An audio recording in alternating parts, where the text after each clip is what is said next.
Pô, e aí? Essa daí tá legal? Não, quer ver? Pera aí. Ah, não, passe. Essa é legal, hein? Deixa nessa daí. Olha. Não, pô, olha lá. Não, pera aí. Ah, não, a outra. Também essa não? Ah, eu prefiro aquela anterior ali. Essa era que tava tocando quando eu conheci meu cachorrinho. Olha só. Como achei tão bonito. Tá valendo?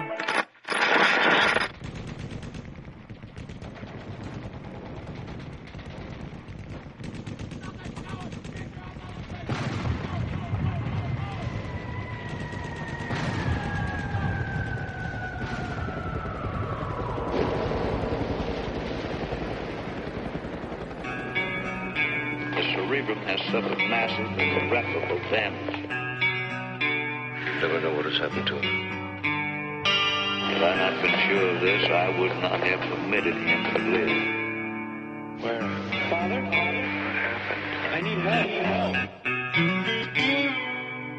What is democracy? What is democracy? Got something to do with young men killing each other. When it comes my turn, will you want me to go? For democracy, any man would give his only begotten. Você está ouvindo Masmorra Classic do site cinemasmorra.com.br. Olá, encontramos. Pode deixar rolar essa mesmo. Deixa rolar. Até o fim.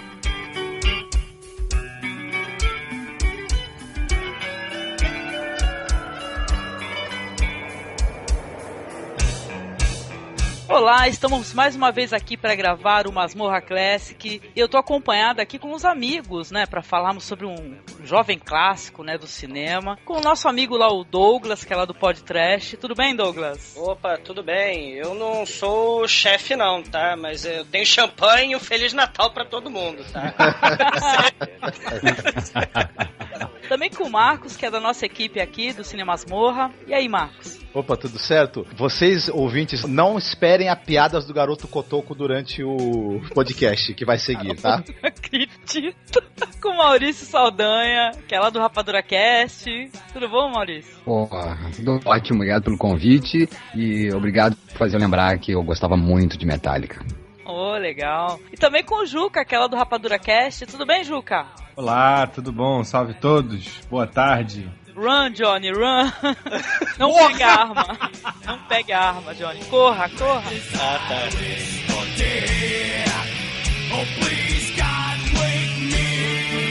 I just went ahead and chopped off everything. Oh, God. Please make them hear me. They won't listen. They won't hear me. Oh, I feel something like this for years. Hear me.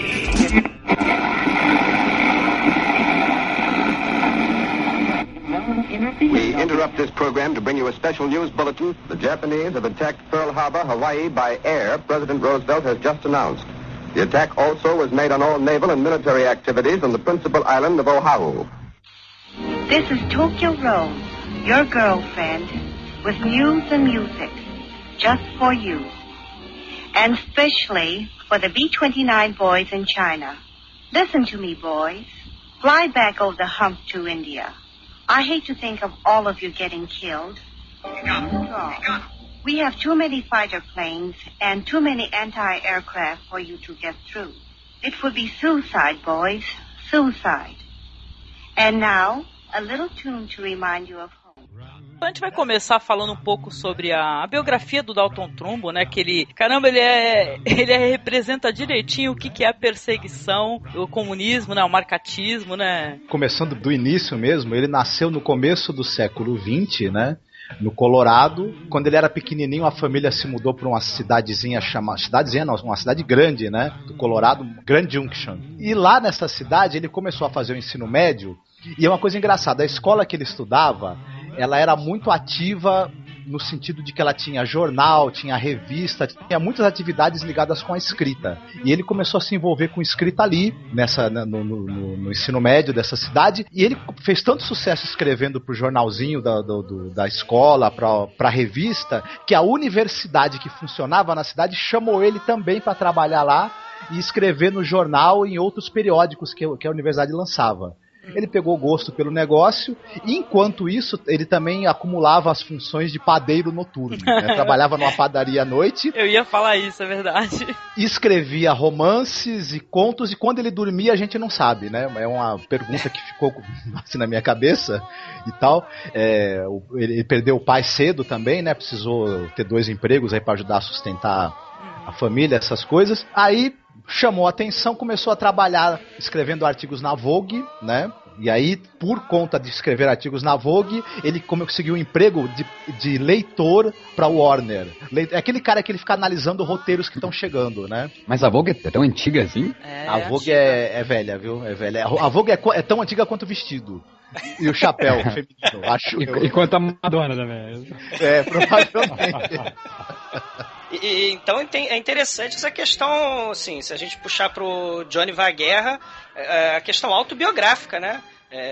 O filme com vários elementos, né? Vários empregos, o protagonista, né? Trabalhar na padaria, né? Relacionamento numa fazenda do interior. Tem vários elementos autobiográficos, sim, então, sim. Né? Sim, a infância mesmo, as imagens da infância são as recordações do autor, né? Da infância dele, né? Então, o sonho dele era ser escritor. Ele já tinha escrito várias novelas, vários contos, mas ele sempre foi rejeitado pelas editoras, não dava muito certo. Mas nessa dele começar a fazer apreciação de roteiros lá na Warner, ele, claro, começou a escrever roteiro, né? E logo já começaram a comprar roteiros dele. Ele chegou a ser um dos roteiristas mais bem pagos de Hollywood, né? Ele fez sucesso logo como roteirista. Os primeiros roteiros já foram comprados, os filmes já começaram a fazer sucesso de bilheteria e o passe do rapaz foi valorizando, né? E ele tinha outra coisa, o cara escrevia numa velocidade fenomenal, né? Ele, assim, enquanto que o pessoal aí demorava tipo 1 ano, 6 meses para formatar um roteiro, ele era jato, né? E especializado em fazer roteiros em cima de obras literárias. Ele é um cara que lia muito, né, conhecia muito da literatura americana da época dele, devorava tudo que tinha pela frente, então ele tinha um jeito para passar literatura pro audiovisual que era único na época, né? Não, mas ele tinha uma técnica, né? Por isso que ele escrevia rápido, ele ficava escrevendo na banheira. Pode ser. O papagaio. Igual o Vinícius de Moraes? Que maneiro. Cara, tem imagens, tem fotos do Dalton Trumbo escrevendo a máquina de escrever, né? No suporte, assim, com papagaio e tal. O comentário de 2007, né, do filho do Trumbo, tem muito dessas cenas aí, ele escrevendo, ele fala, dando entrevista, né, sobre aquela questão toda da perseguição, do exílio dele, ele com uma cacatu, um papagaio, sei lá, um bicho daquele andando pra cima e pra baixo no ombro dele, né? É bem interessante. Uma figuraça. Aí o que acontece? Ele já estava trabalhando como roteirista, tudo bem. Nos anos 40, ele começa a demonstrar simpatia, né, pelo Partido Comunista dos Estados Unidos. E em 43 ele se filia, e aí é que a coisa começa a azedar pro lado dele. Por quê? Ele tinha publicado em 39, se eu não me engano, 37 a 39, o livro do Johnny vai à guerra, Johnny Got His Gun, um livro pacifista, anti-guerra, né? E que esse livro foi inspirado ele leu um artigo de jornal de uma visita do príncipe de Gales a um soldado canadense que tinha ficado desfigurado, né, durante a Primeira Guerra Mundial. Ele achou aquilo interessante, o cara tinha perdido o braço, perna, o rosto. Ele falou, vou escrever uma história sobre isso. Publicou o livro, só que aí, nos anos 40, ele estava pensando, né, em reeditar o livro, que não foi um grande sucesso na primeira edição, mas os editores estavam pedindo para ele fazer uma segunda tiragem. Aí, por conta da guerra, ele se segurou, falou, não, peraí, e tudo. E por quê? Tinha o famigerado pacto Molotov-Ribbentrop, né, o pacto de não agressão entre o Stalin e o Hitler. A Alemanha, exato. E o que acontece? Os comunistas, portanto, eram contrários à entrada dos Estados Unidos na guerra e tal. Então tava aquela coisa meio de disse que não disse, o pessoal apoiando a ida dos americanos para a guerra, outros dizendo que os americanos não deveriam entrar na guerra. Os americanos entram na guerra em 42 apenas, né? Aí o que acontece? Nessa época, Marcos, a própria Alemanha vai invadir a Rússia também. A União Soviética vai ser invadida em 42, né? Então, esse tal desse pacto também não teve muito, né? Não adiantou muito, não. tem as caricaturas da época, é muito interessante. O Stalin e o Hitler estão assinando o pacto com a mão e estão com a arma escondendo, né, nas costas, né? Tem várias caricaturas da época mostrando essa imagem que ficou icônica, né? Que eles pretendiam se pegar, na verdade. Mas o que acontece? O Trumbo, se pronunciando contra a entrada dos americanos na guerra, ele acabou atraindo a simpatia de nazistas, né, de simpatizantes do nazismo nos Estados Unidos, que achavam que ele não queria que os americanos entrassem na guerra, porque ele também simpatizava com o nazismo. E ele começou a receber cartas, né? Isso, diz que ele recebia cartas e tudo, né? Ele assim, você também não gosta dos judeus, né, e tal, né? Ele começou a bater na porta dele, né? Exato. Ele foi pro FBI, né? Ele fez a primeira grande besteira, né? Ele foi denunciar. Só que, aí o que aconteceu? Ele foi lá fazer denúncia pro FBI. O que o pessoal falou do FBI? Vem aqui, meu amigo. Olha só. Só tem 2 tipos de pessoas que não querem que os americanos entrem na guerra. Os simpatizantes do nazismo ou do comunismo. Se você está preocupado que os simpatizantes do nazismo estão aí mandando carta para você, é sinal que você é comunista, né? Fala a verdade. Aí ele percebeu que ele se ferrou, né? Ficou ele mais 9 pessoas, né, que foram indiciadas aí, tinham que aparecer aquela tipo, CPI, né? Comitê de Atividades Anti-Americanas. Né? Mas isso também aconteceu de novo por causa da boca grande do Trumbo. Por quê? Quando o pessoal do FBI começou a pressionar ele, perguntar se ele era comunista ou não, ele falou, não, inclusive, eu vou falar pra vocês, eu sou contra essa tendência que tá tendo em Hollywood agora, dos comunistas quererem impedir certos filmes de serem produzidos porque acham que eles têm tendência anticomunista, que eles criticam o comunismo. Aí o pessoal do macachismo falou, você é contra isso? Essa influência do comunismo em Hollywood? Muito bem, então venha depor e falar quem é que tá fazendo essa influência. Ele se ferrou pela segunda vez, né? Verdade, foi... É um período, assim, de paranoia, né? Então quer dizer que tem diretores de grandes estúdios de Hollywood, tem roteiristas, etc., que estão mancomunados com o comunismo e estão fazendo aquela propaganda mais sutil, né? Não estão fazendo aqueles filmes panfletários, né?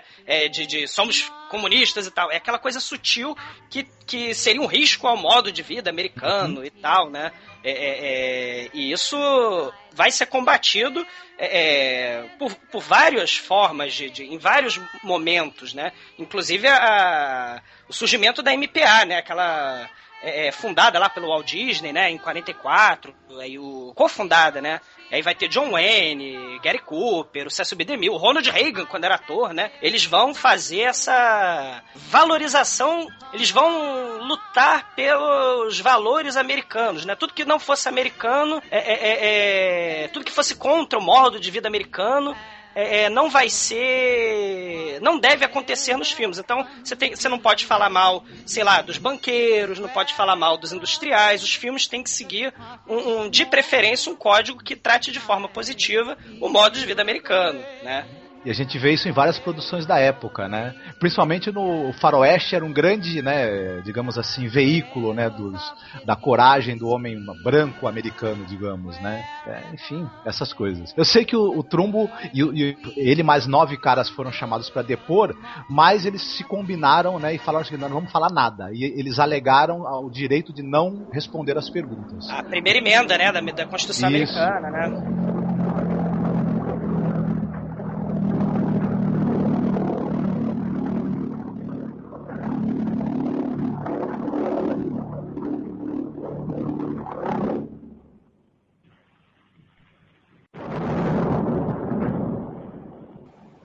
Exatamente, aí ele ganhou uma acusação de desobediência civil, ficou preso 11 meses, ele e os outros caras entraram numa lista negra de Hollywood que eles não conseguiam mais emprego pra nada, né? E o macartismo foi chamando mais gente pra depor, até que o Elia Kazan, por exemplo, foi um dos que abriu a boca e entregou todo mundo, e isso aí, né? E muita gente se lascou, né? A lista negra foi crescendo, né? E uma das consequências disso foi que grandes diretores e roteiristas consagrados não iam mais conseguir ter emprego né, pela Motion Picture Association of America, né? Não iam ter mais acesso a não receber salário, não ser mais empregados dos estúdios, das indústrias de filmes, né?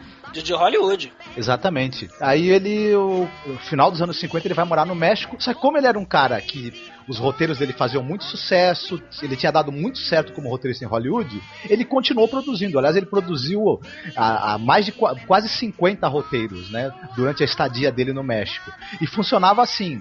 Por exemplo, o filme ia ser a adaptação do romance de um fulano. Ele escrevia o roteiro, mas o romancista, autor do texto original, que assinava o roteiro no lugar dele. Ou então ele usava pseudônimo. E foi assim durante muito tempo. No México ele conheceu o Luiz Buñuel também, né? Detalhe que vai participar das filmagens vai dar pitaco nas filmagens do Johnny Vai à Guerra, né? Ele não parou de produzir, né? Por mais que aquela questão da liberdade de expressão ameaçada, a liberdade criativa, né? De construir roteiros de qualidade e filmaços, né?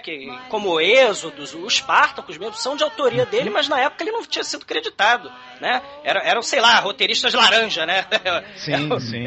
Eram pessoas que estavam na frente, né? E na verdade o trabalho era do Dalton Trumbo, né? E ele vai continuar fazendo. Lá no México ele vai estar falido, né? Vai estar todo com problema de dinheiro, vai tentar trabalhar lá na indústria de cinema do México, não vai dar muito certo. Inclusive o Luiz Buñuel também não vai, mas vai dar pra trás, aí não vai ser ele o diretor mais, aí o Dalton Trumbo vai ter que dirigir. O único filme, né? Dirigido por ele, né? Ele não parou de trabalhar, né? Apesar de toda a perseguição, de ser exilado, etc, né? Isso não calou, né, o talento dele. Então, nos anos 60, o fim do macartismo, o Dalton Trumbo é reabilitado, né? Os roteiros dele, por exemplo, do filme Êxodos e do filme Spartacus, os produtores e diretores dos filmes acreditaram a ele, falaram, não, o roteiro é do cara, e os outros 48 roteiros que ele tinha escrito ao longo do exílio dele no México também são creditados e tudo. Ele acaba voltando a trabalhar oficialmente com o nome dele mesmo em Hollywood, continua escrevendo, e em 71 ele já, né, tendo aí a reabilitação dele, podendo trabalhar livremente em Hollywood, resolve filmar, né, o Johnny Vai à Guerra, o livro que ele tinha publicado em 1939. E vai virar um dos símbolos, né, do movimento da contracultura, do pacifismo, paz e amor. O próprio pôster do filme, né, tem o símbolo, né, paz e amor ali. É impressionante, né? É importantíssimo mesmo. Não, e outra coisa também é que o filme foi banido daqui no Brasil na época da ditadura, né? Por motivos óbvios, né? Por que será? Por que será, né? Liberdade de expressão, né? É uma coisa que, né, não estava em boas vistas, né, da ditadura, né?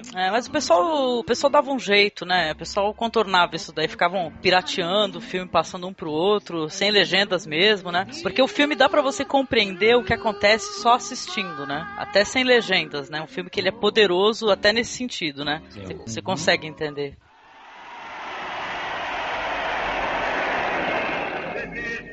Everyone, man or woman, has done their bit.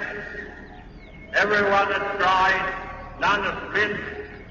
Neither the long years, nor the dangers, nor the fierce attacks of the enemy have in any way weakened the unbending resolve.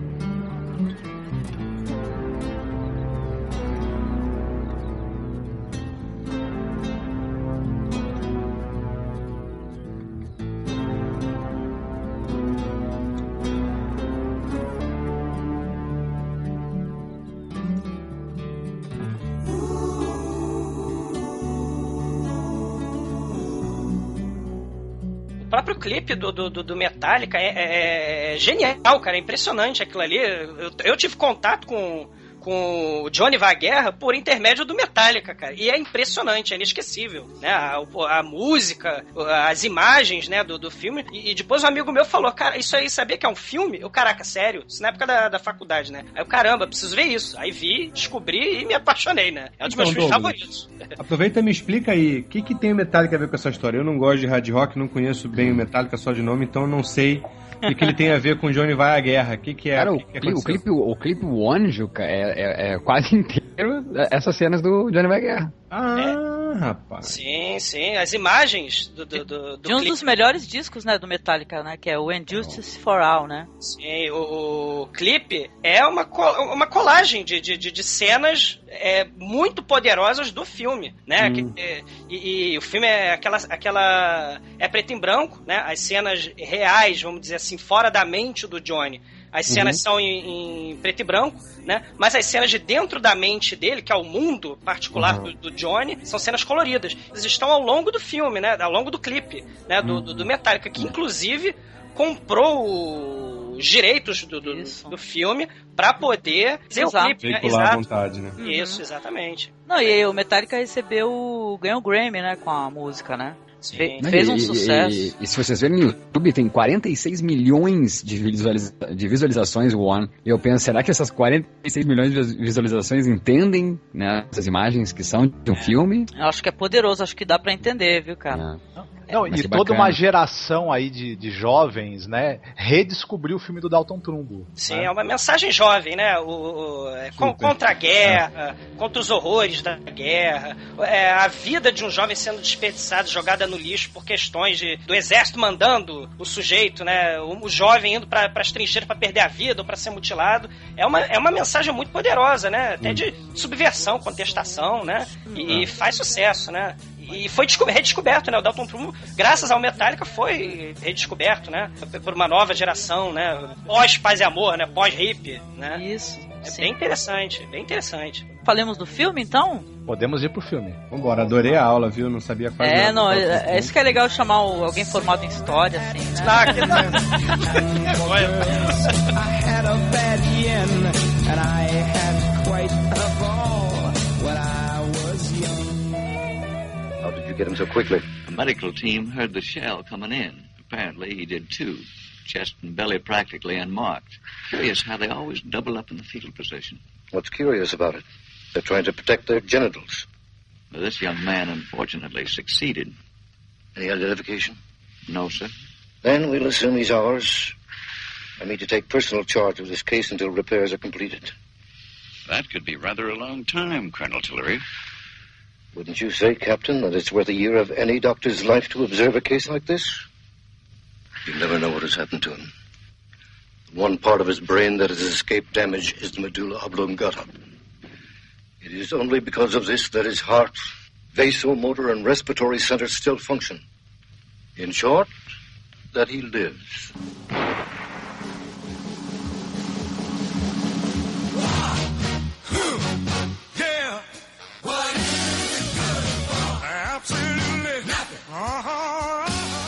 O filme é de 71 e dirigido pelo próprio Dalton Trumbo, né? Tem aquele ator, o Timothy Bottom, outro famoso também, o Donald Sutherland, que eu adoro. A Kate Fields faz a namorada dele. Jason Roberts, que é sensacional, que ele é daquele filme que a gente comentou, inclusive no Pod Trash, que é A Boy and His Dog, né? Ele é ótimo, esse ator aí que faz o pai do Johnny e tal. O Cheyenne do Era Uma Vez no Oeste, né? Eu adoro o Jason Roberts. E conforme vocês estavam comentando aí, nos momentos que tá na realidade do Johnny, que ele tá vivendo ali, né? Ou semi-vivendo, né? Não sei se ele tá vivendo. O filme é em preto e branco, né? E na hora que ele tá, seja sonhando, delirando, flashback, passando, o filme é bem colorido. O filme começa de uma maneira interessante também. Chama muito a atenção, né? A própria abertura do filme, né, Maurício? Aquele negócio de canhão, tela dividida, créditos, políticos, marechais, né? A gente assistiu junto, eu e o Juca até, a gente deu play review agora junto o filme. E o Juca falou bem na hora, né, Juca, da transição, aquela hora que tá a Karen, né, se despedindo dele, né? Ou ela está se despedindo, aí a transição, a tela se divide, né, e tá o Johnny ali no meio da guerra. E legal também, outra coisa genial também, que eu achei muito bonita, e nada moralista, né, interessante. Tá ele com a namoradinha, né, o Joe com a namoradinha, e chega o pai, e o pai fala bem assim, fala, pô, vocês querem fazer o favor de me respeitar? Acabei de chegar, ele levanta assim todo, né, suado, né, aí ele fala, levante-se, por favor, dirijam-se pro quarto. Afinal é a última noite dele, né? No dia seguinte ele vai partir pra guerra, né? E são sonhos, né? Você adia os sonhos do jovem, né? Que ele vai partir pra guerra, E você adia essa esperança, né, de uma vida bacana, de construir uma vida. Você tá começando a vida, né? Você é um jovem. E aí você tem que, por motivo de forças além dele, né? Ele vai ter que ir lá, vai ter que brigar com outros jovens, né? É aquilo que, inclusive, é passado no filme, né? E ele vai ter a última noite lá com a namoradinha dele, né? Primeira e última, né, no caso, né? É verdade. É o primeiro flashback, né, que ele tem, né? A primeira imagem dele pensando, né, recordando, né? Porque começa já com, é claro, os médicos examinando, né, conversando, olhando pra ele, falando, não tem jeito, não sobrou muita coisa e tal. Ele não entende nada, ele descerebrado, né? É muito cruel, né? Eles olhando assim, decidindo o que fazer com ele, até que resolvem jogar ele num quartinho, onde ninguém pode ver. É a tirania, né? É o exército, a medicina, o direito e tal, exercendo aquela tirania, né? Sobre o corpo, né? Sobre as pessoas, né? O Johnny ali, no caso, pro exército, ele foi uma baixa de guerra, né? E vai lá pro hospital. Os médicos, além disso, além dessa situação, né? De coisa, né? Que o Johnny é uma coisa, né? E aí ele ainda vai pros médicos, e os médicos o tratam como se ele não tivesse mais consciência. Ele é um pedaço de carne que tem espasmos, né? Ele não tem uma mente, né?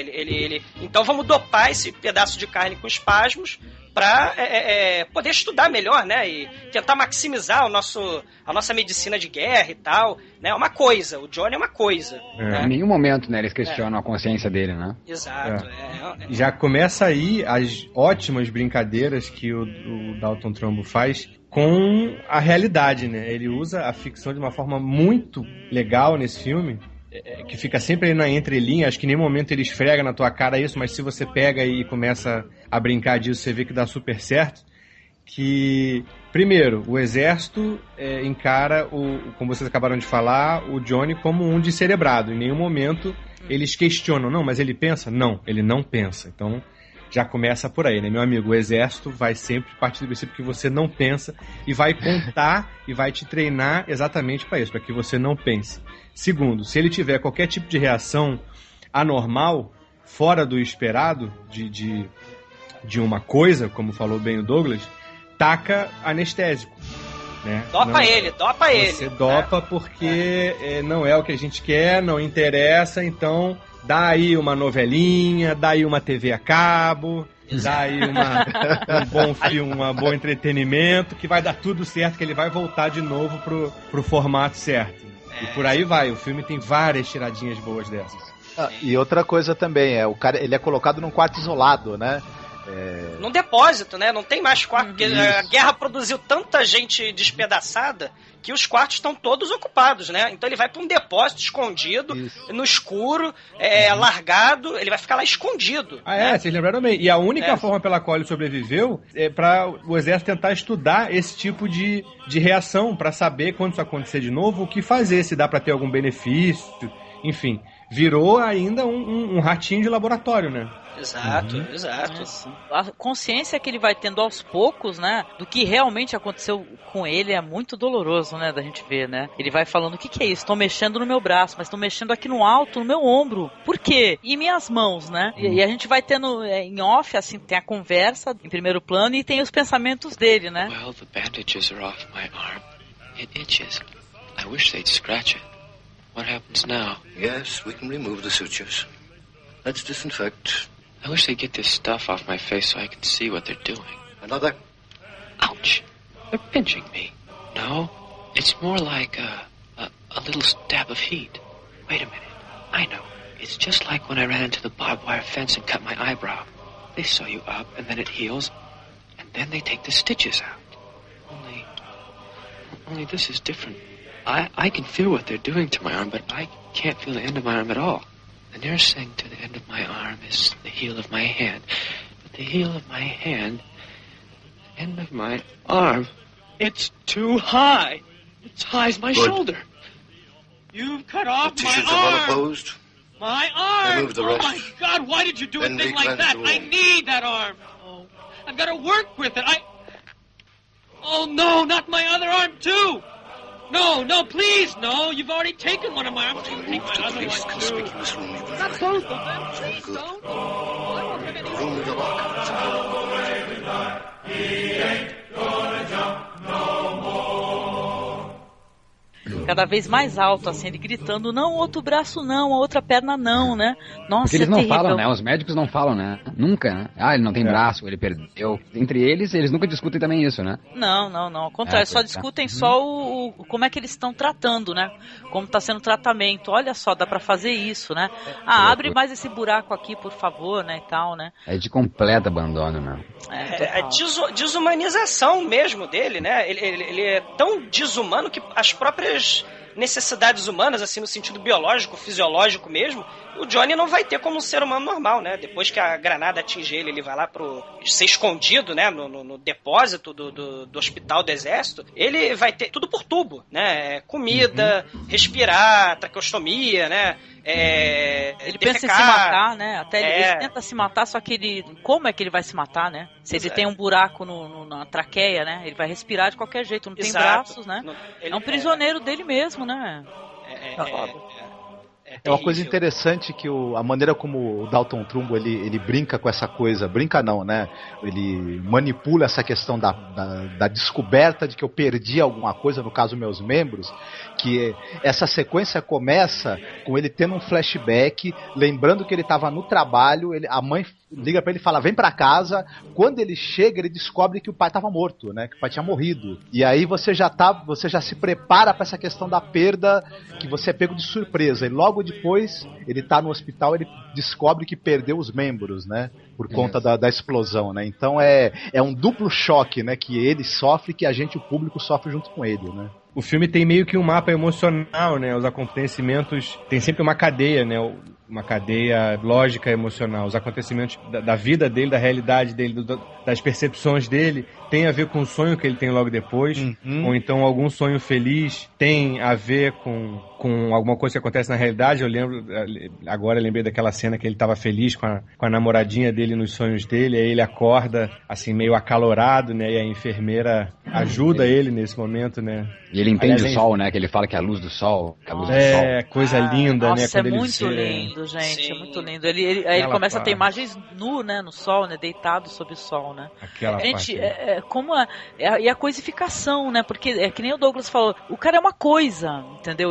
Acham que ele não tem cérebro, que ele não sente nada, né? Tanto faz ele ficar no escuro o tempo todo. Você não sabe se é sonho, se é pesadelo. Tem imagens que ele sente um rato, né? Ele acha que tem um rato devorando ele. Gente, que angústia. O filme é angustiante. Sim, sim. É angustiante. E ele tenta, é a luta dele também para tentar se integrar ao mundo externo, né? Porque o mundo agora é a cabeça dele, né? Então, assim, ele não sabia que ele tinha perdido os braços, as pernas, os olhos, o nariz, a boca, o ouvido, né? Ele não sabia nada disso. Ele vai descobrindo aos poucos, porque ele não vai conseguindo fazer aquelas condições básicas do ser humano, né? Respirar, assistir, ouvir, falar, cheirar, tocar. A língua, né? Ele fala assim, que fica tentando sentir o que ele tem na boca, né? Ele sente que tem um buraco seco e tal, ele não sente a língua, ele perde todos os sentidos, né? Praticamente. E aí essa questão de perda de sentidos é muito bacana no filme, assim, no sentido dele tentar recuperar essa parte da humanidade dele.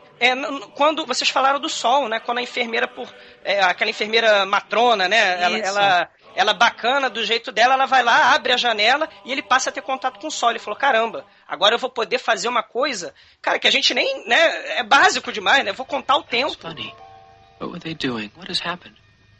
What's different? Think, Joe. Think. Use your head. Feel. Feel with your scalp and the skin on your forehead. Something has changed. It was cooler before she came in there than it is now. What I feel is warmth. Where does it come from? Yes, of course. Oh my God, I see it now. It's the sun. The sun, I found the sun. Thank you, God. Thank you.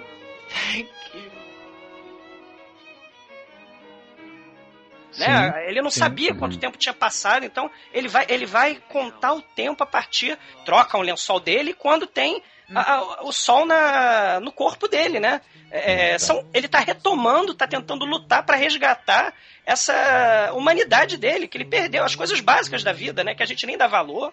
né? Mas ele luta e fica muito feliz. Essa cena que vocês falaram, isso é linda. Por causa disso, ele falou, caramba, é um momento de felicidade dele, né? Porque no problema... Isso, e o bacana é que isso só vai acarretar com que ele saiba o que ele possui nesse momento, que é a única coisa que é a memória, né?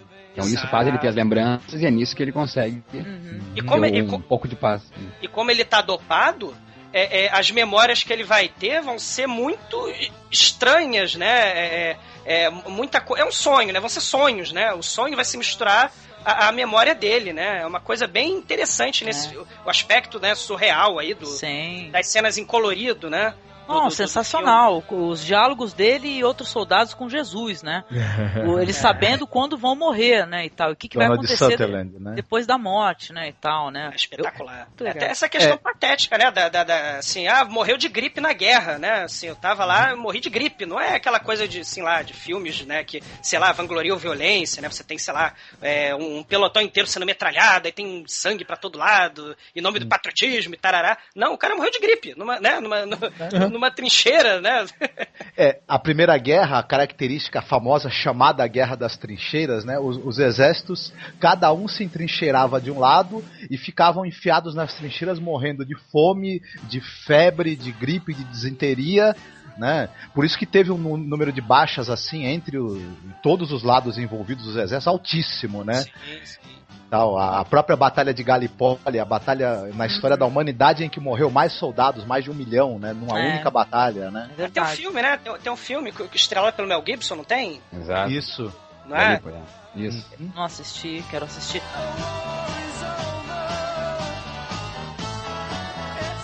Tem um soldado morto, né? Do outro exército lá, né? E ele tá cheirando mal, né? E o comandante deles lá, chega e fala, tirem esse cara daí, entendeu? Que o cara tá fedendo aqui, isso aí vai baixar a moral tal. E tem humor involuntário até a cena, porque os caras começam a rezar e a Ave Maria, tiraram na minha bunda, né? Vamos sair correndo. Pois é. Você não é lutando bravamente contra o inimigo, né? Eles estão fugindo, estão pegando um cadáver, né? E aí a granada vem e acontece a desgraça toda, né? Bem patético, né? Assim, é bem existencialista nesse sentido, né? Assim, é pra mostrar a imbecilidade mesmo, né? Isso. Tudo, né? Não tem bravura, não tem nada disso. Just like a piece of meat that keeps on living.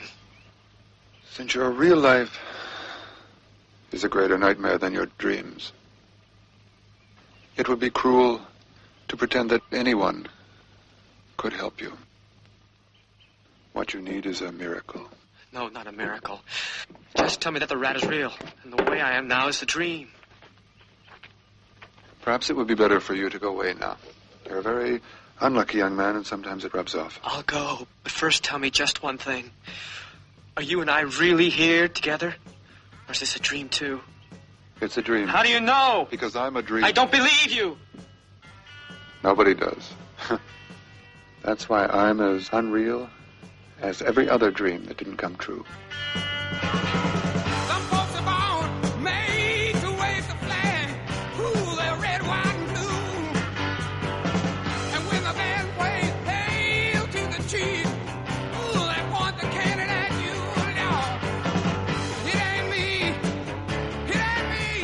É engraçado essa questão de Jesus aparecer na história, porque um pouco antes, nas memórias dele, nos flashbacks que ele tem, ele fica relembrando, né, momentos aí, o Natal em família em que a mãe tá lendo a Bíblia para eles. Ele teve uma formação religiosa, assim, né, cristã e tal, e em parte isso fazia parte do pacote, né, defender a minha pátria, defender a minha religião. Enfim, é uma das motivações para você querer também, né, lutar na guerra. Tanto é que em uma das alucinações aparece religiosos de algumas religiões diferentes abençoando, né, os soldados que vão lutar nas diferentes guerras. Por Deus e pela pátria, né? Por Deus e pela pátria. E é engraçado ele conversando com Jesus e os outros soldados, quer dizer, todo mundo comentando como morreu, Jesus também morreu de alguma forma, né? Mas ele é admitido nessa conversa dos mortos, embora ele não esteja morto, né? Mas ele tá quase, né? Porque ele tá confinado em alguma coisa que é semelhante à morte. E depois eles vão pro trem, né? O trem do destino, né? Uma alegoria do trem que levou-os pro campo de batalha, onde todo mundo vai se dar mal, né? Exato. E Jesus é o condutor, né, do trem. E as árvores somos nós.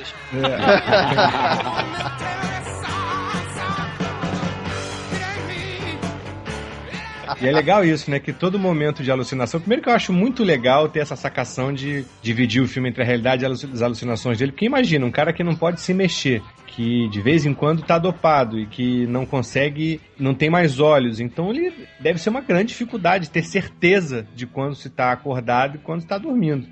E do que é realidade, o que é sonho, e o que está acontecendo de verdade, ou o que é produto da tua mente. Então eu já achei isso muito legal explorar isso. E outra coisa do rato, né? Aquela cena do rato, né?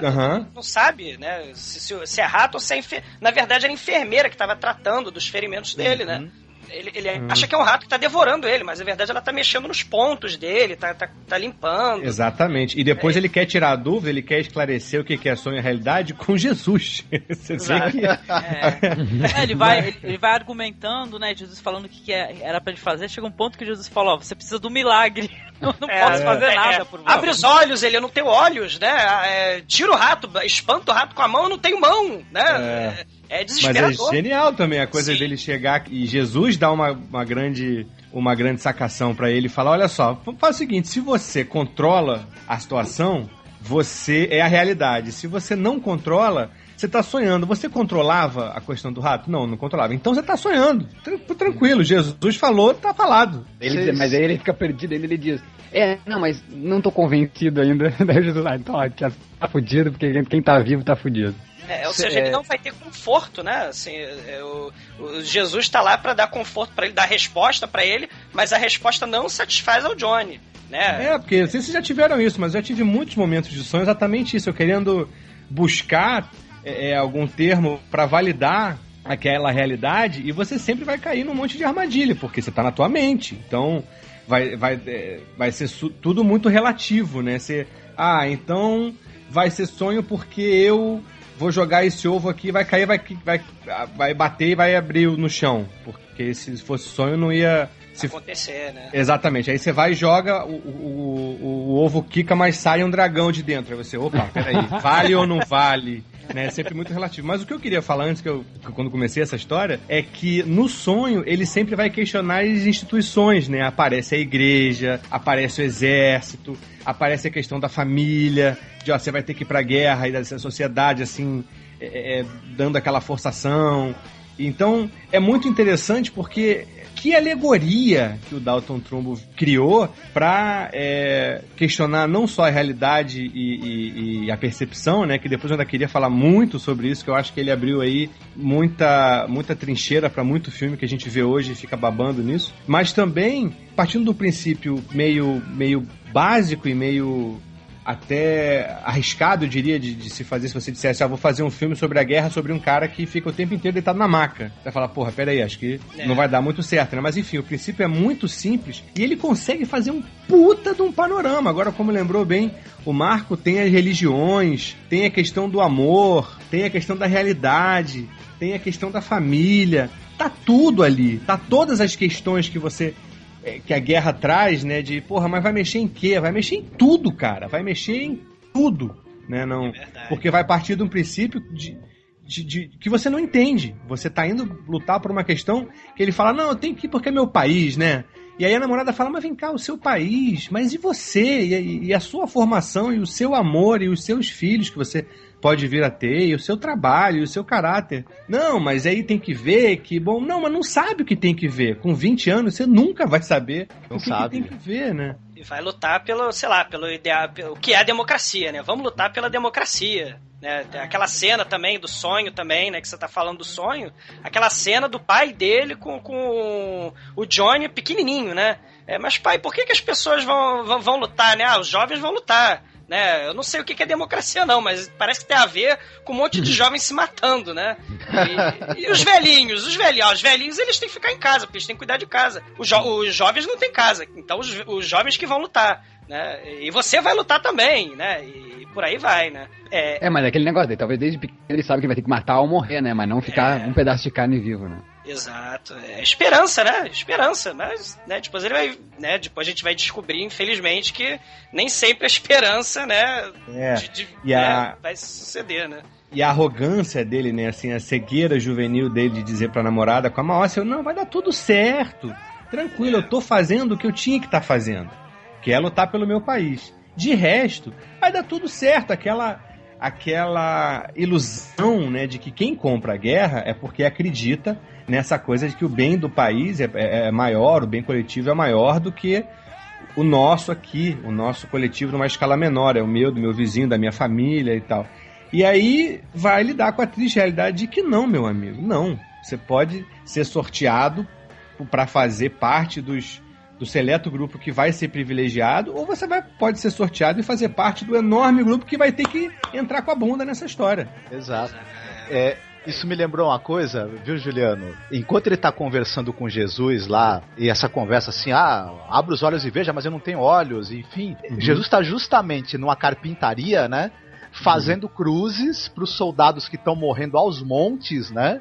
E na guerra, igual o Johnny, né, que estão se lascando igual ele, e tem uma ampulheta do lado que a gente dá a entender o seguinte, que ele tem que acelerar o trabalho porque cada vez tá chegando mais gente pra ele ter que fazer cruz, né? Isso é uma sutileza absurda, né, Marcos? É incrível. Sim. Acho que é a participação do Jesus mais sutil que eu já vi no cinema. É a máquina da guerra, né? A máquina tá produzindo cadáver, né? E a religião vai confortar também a perda, né? Ou vai dar um sentido de esperança, um conforto, né? Mas os cadáveres a pilha tá aumentando, né? É muito bacana. Essas cenas que vocês estão falando da alegoria, a religião, o trabalho, a família, a namorada, pô, isso é muito... Porque é a vida dele, né? Na cabeça dele, dopada, né? A gente fica até na dúvida, isso aconteceu ou não aconteceu, mas são memórias dele, né? E a questão é o seguinte, ele confrontando a dura realidade dele com todos os alicerces que ele tinha pra ir na guerra com toda a segurança. A família dele falou que tá tudo bem, que eu tenho que lutar pelo meu país. A igreja foi lá, balizou, disse que eu tinha que ir, que era o dever sagrado do cristão, parará. E aí ele, voltando na mente dele, pra falar, vem cá, e aí? O que deu de errado? Por que eu não tô bem pra caramba se eu fui lá cumprir meu papel, né? Não atingiu a felicidade, né? Prometeram pra ele, mas não foi cumprido, né? Cadê a felicidade aí, né? Lutei, fiz tudo que me mandaram, né? E agora, né?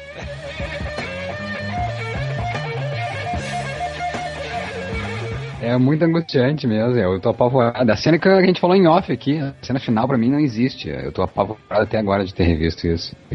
E é difícil, aquele SOS dele sem poder falar, né? Um SOS da consciência, né?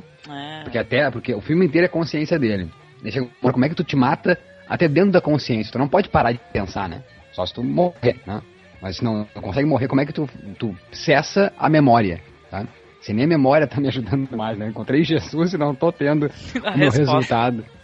É verdade. Não dá nem pra imaginar, né? É uma situação que a gente não consegue nem nos imaginar nessa situação, né? Terrível, né? De total isolamento, né? O maior horror possível, sim. Você vive em sociedade, né? Mas eles estão isolando cada vez mais o Johnny, né? É muito desesperador isso. É o horror no sentido mesmo de você viver sozinho pra sempre. Né? Porque a gente vai falar, né, da enfermeira, que a enfermeira se compadece, né, da situação dele, né, e tenta ajudar da forma que for possível para ela ajudá-lo, né? Sim. E nem isso vai dar certo, né? É desesperança total, isolamento total, é um negócio desesperador mesmo. É horror mesmo pelo horror, né? Ele acaba virando uma bala, né? Tem o tamanho que ele fica até naquela cama, né? Acho que é uma das a última cena mesmo do filme, quando vai se afastando a câmera, que a gente percebe o que ele virou, né? Muitas vezes a gente não consegue perceber cadê o corpo dele, o que ele não tem mesmo, ele vai falando, sim, mas quando vai afastando a câmera que a gente vê que ele é um cutoco, né? Parecendo mesmo uma bala para um canhão, né? E ele virou isso, né?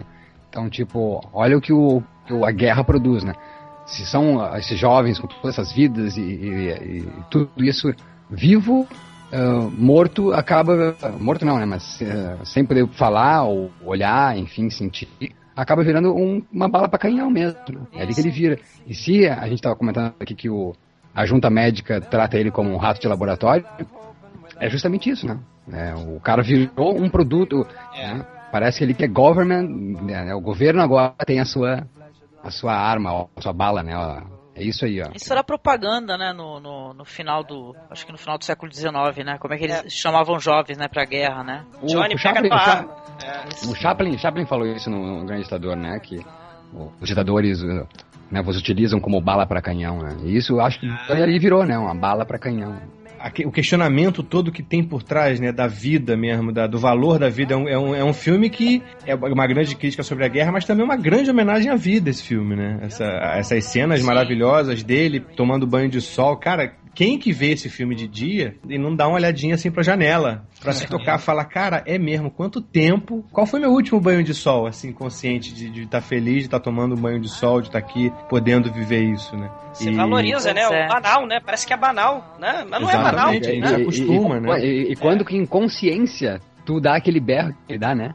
É a luz, é a luz! Às vezes a gente pode falar, a gente tem todos os nossos sentidos e não grita de felicidade, ele com a mente, né?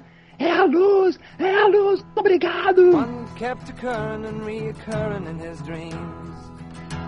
Cities full of people burning, screaming, shouting loud. Cara, é emocionante aquilo ali, cara. E aí o legal também que eu gosto muito é de ver como a enfermeira é a única pessoa que encara ele como humano, que dá o devido valor a ele, que trata ele como um humano ainda. O amor que ele cria por ela, né? E pelo toque dela, pelos passos e como vira tão precioso qualquer coisa que tem amor envolvido, que no caso dele são as visitas daquela enfermeira específica. Isso. Que trata bem ele, aí você vê, cara, olha como é caro pra gente isso, a gente só se toca quando a gente não tem mais, né? Que é um grande pecado, e aí isso é que eu acho também, assim, na minha lembrança, eu vi esse filme muito jovem, devia ter ali uns 20 anos, talvez, e aí na minha lembrança esse filme era um filme muito triste, muito deprê, e que deixou algumas coisas, algumas lembranças, assim, intrigantes, mas na maioria era muito deprê, e engraçado, até agora ouvindo aqui o Mal dizendo, né, que saiu mal e que ainda tá sendo assombrado pelo SOS dele, quando o filme acabou, eu tava com uma vontade imensa de sair, ver o dia, caminhar, andar, de abraçar alguém, né? Porque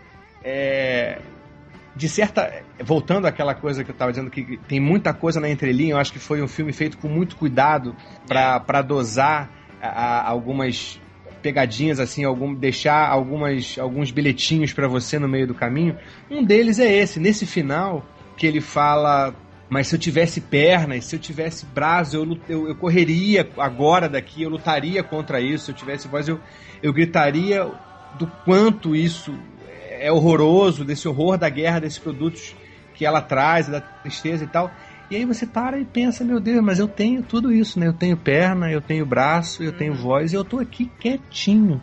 É verdade. Tô quietinho. Na verdade, até vale comentar, né, rapidamente, porque algumas pessoas fizeram um link com o filme do Leon Hirschman, né? Que é o São Bernardo, né, Marcos? E é o total oposto. É interessante, né? Porque é o cara que ele se isola propositalmente. Ele vai se afastando do mundo propositalmente, né? Não conheço esse filme.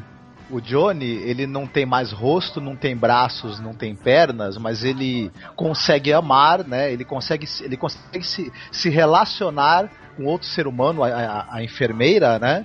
Até de uma maneira até romântica, né?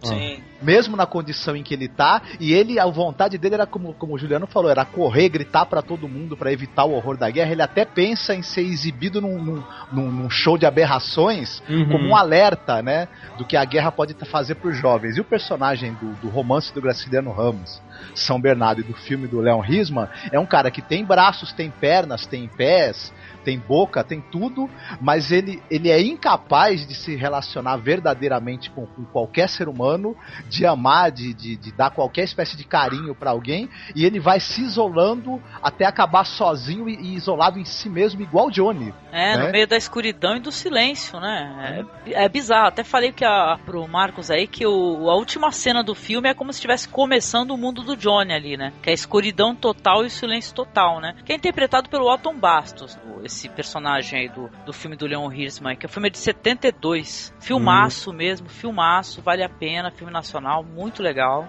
Não conheci.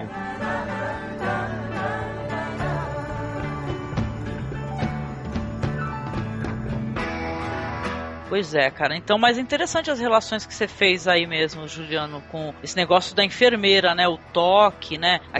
O momento que ela começa a escrever no peito dele, né? Essa parte é muito foda, né? E acho que dá pra ir além, sabe? Dá pra brincar com os questionamentos da consciência da Matrix, da origem, porque com aquele papo que o Jesus tem com ele, falando do que é real e o que é sonho, eu achei aquilo muito a origem. E aí, na mesma hora que eu pensei isso, bom, eu tenho o braço e não tô gritando e tal, eu penso, cara, olha só, tirando a questão óbvia, física que eu tenho aqui, mas ideologicamente, eu posso considerar, a gente pode considerar um pouco a nossa geração muito um exército do Johnny, cara.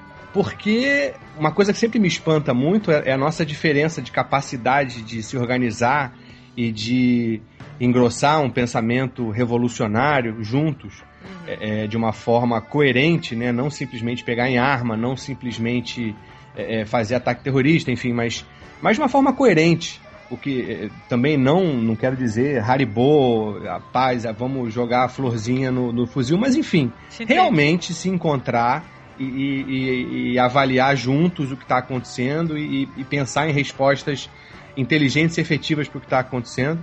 Né? A nossa geração nunca fez isso, não sabe fazer isso. Adorei ouvir há pouco tempo atrás o termo sofativismo. Acho que nossa geração acho que até cria boas soluções, como o Avaz, né, alguns sites que recolhem assinaturas para que algo realmente seja feito. Eu acho genial, acho que já é alguma coisa que você contribuiu com isso, mas ainda não é o suficiente. Aí eu fico pensando, bom, de certa forma a gente também não é um pouco Johnny, a gente também não... A gente tá usando os nossos pés, os nossos braços, a nossa voz, a nossa visão para fazer alguma coisa contra o que está sendo feito. Claro que o nosso país nesse momento não está em guerra, mas... a gente está vivendo, se a gente tirar a guerra e pensar em conflito, a gente está vivendo muitos conflitos hoje em dia, né, que mereceriam uma certa atenção e um certo pensamento crítico que, de repente, só a urgência da falta de tudo que o Johnny tem é que consegue trazer a gente para a realidade e pensar nisso, né, porque a questão da morte iminente faz a gente... colocar as prioridades da vida numa ordem que a gente vê que a que a gente usa agora não é muito a real. A gente usa muito, a gente dá muita importância para as convenções e para as regras sociais e para a questão de ser aceito ou não ser aceito. Mas quando o bicho pega, a gente vê que isso tem pouca importância, né? Na verdade, não é bem isso que tinha que estar pautando a nossa vida, não é isso só que importa. Só que tem que vir uma desgraça muito grande, como que aconteceu com o Johnny, para alguém se dar conta disso, né? E a gente vive cada vez num momento de a sedação tá cada vez mais evoluída, né? A gente não precisa mais ser sedado, ser sedado fisicamente para chegar nessa inércia que você está falando, que é a inércia crítica, é a inércia intelectual, é a inércia identidade mesmo, sensibilidade. Né?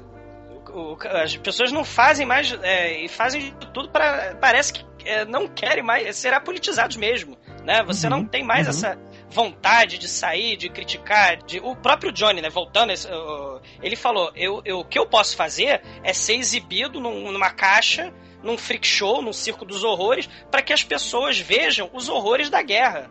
Né? Assim, o máximo que eu posso fazer, por favor, exército, vai lá, me põe numa caixa para exibição, para que todo mundo veja a desgraça que é essa guerra, né? Não me deixem ser esquecido. O máximo que ele pode fazer, né? A gente todo inteirinho, bonitinho, arrumadinho, né? Tá nem aí pra nada, né? Tá alienado totalmente, sedado, né? Como você bem disse. Sim. Né? Só quero fazer desculpa aí, eu só quero fazer um link para pegar o que o Juca falou.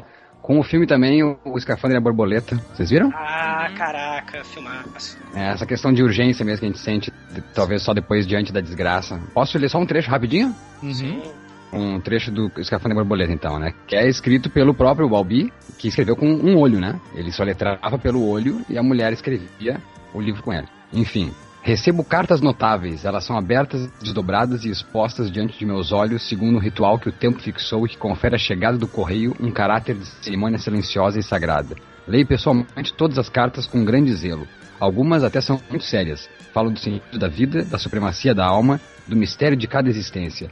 E, por um curioso fenômeno de inversão de expectativas, são as pessoas com as quais eu mantinha as relações mais fúteis que tratam com mais familiaridade essas questões essenciais. A leviandade delas mascarava interesses profundos. Será que eu era cego e surdo, ou será que a luz de uma desgraça se faz necessária para iluminar a verdadeira face de um homem? Olha, muito legal, muito interessante, tem tudo a ver mesmo, com certeza. Com certeza. Porque ele tem essa relação também com a enfermeira, né? Na verdade, com a... Governanta? Seria... Não, quando quem cuida da dicção, da voz, é a médica... Fonoaudióloga. Isso, a fonoaudióloga, né? Ele é fonoaudióloga, tem uma relação muito bonita, até porque ele, né? Ele é o escafandro, e através dela, ele consegue sentir borboleta, né?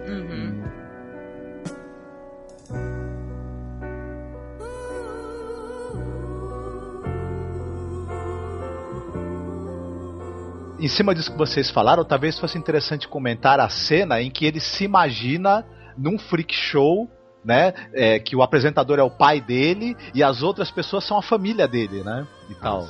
O pai dele ficava imitando, né, aqueles pregadores de circo, né, e tal. E ele começa a ter visões do pai dele, ele numa caixa, né, com a mãe lá, ele falando assim, ó, vejam esse homem, ele não tem nada, não tem boca, não tem perna.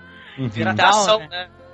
E ele, quando ele começa a tentar se comunicar através do código Morse, ele pede isso também, né? Uma coisa até estranha, né? Me mostrem como se eu estivesse um freak show, né? Para as pessoas poderem ver, né? É o máximo que ele pode fazer, né? No caso, né? Para que isso não se repita. É aquilo que o Juca estava falando, né?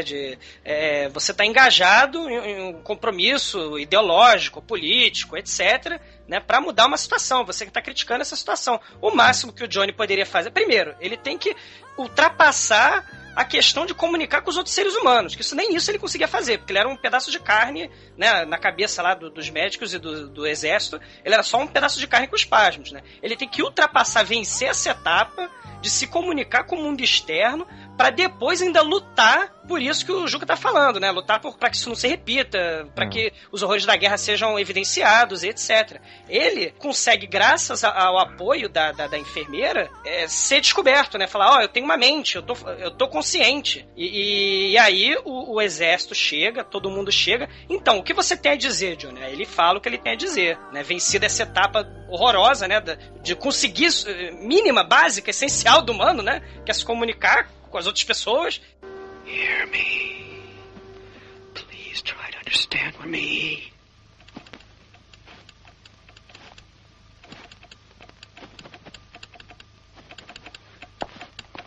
She did hear me.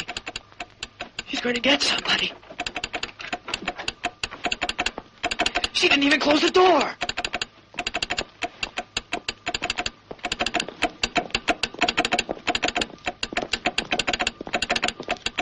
I've broken through. I'm back with people again. Hello, all you people out there. It's me. And we're going to talk to each other. They're here. A lot of them.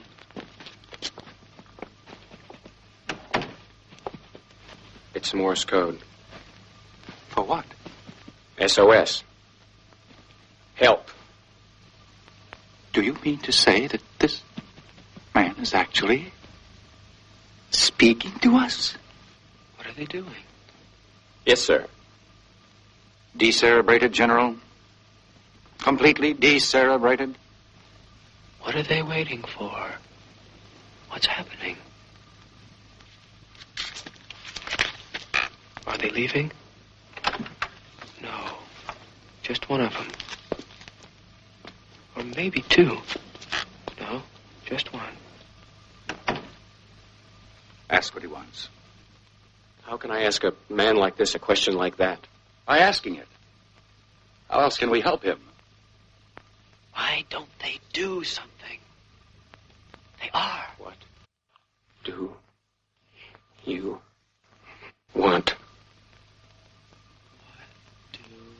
I want. What do I want? What do I want? Out. I want to feel fresh air against my skin. I want to feel people around me. No. It would cost too much money taking care of me on the outside. They never do that. But maybe there's a way I can take care of myself. Yes, there is a way. All you have to do is put me on display and people will pay to see me. Lots of people. Put me in a fancy coffin with windows in it and take me out where people are spending money and having fun. Take me to the beaches and the county fairs and the 4th of July celebrations and all the church bazaars. They've seen the pin-headed girl from Timbuktu and the dog-faced man who crawls on his belly like a reptile, but they're not real freaks. They were born that way. They were made that way by God. But this thing here in his fancy coffin was made by people. By you and me and the lady next door. And that takes a lot of planning and costs a lot of money. Advertise me as the only piece of meat in the world that can talk through the back of its head. And if that doesn't pull him in, then bill me as the last man on earth who joined the army, because the army makes men. So rally around the flag, boys. Your flag, their flag, anybody's flag. Because the flag needs soldiers and the army makes men. I want out. So people can see what I am. Put me in a carnival show where they can look at me. Let me out. Well, what could we have expected? Tell him we'll do everything we can, but his condition won't permit him to be moved. For the present, that is. Be sure to say for the present. If you won't let people see me, then kill me. He's upset. Understandably so. Ask him what his name is.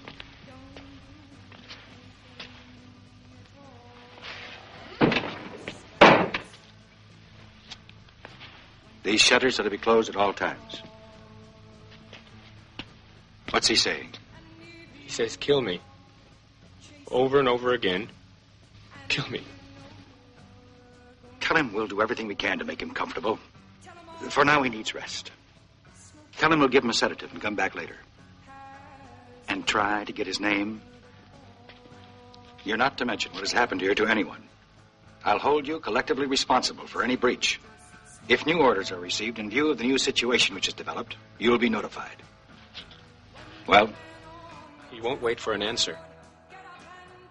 All he says is, kill me, kill me, kill me. Don't you have some message for him, Padre? You could at least tell him to put his faith in God, couldn't you?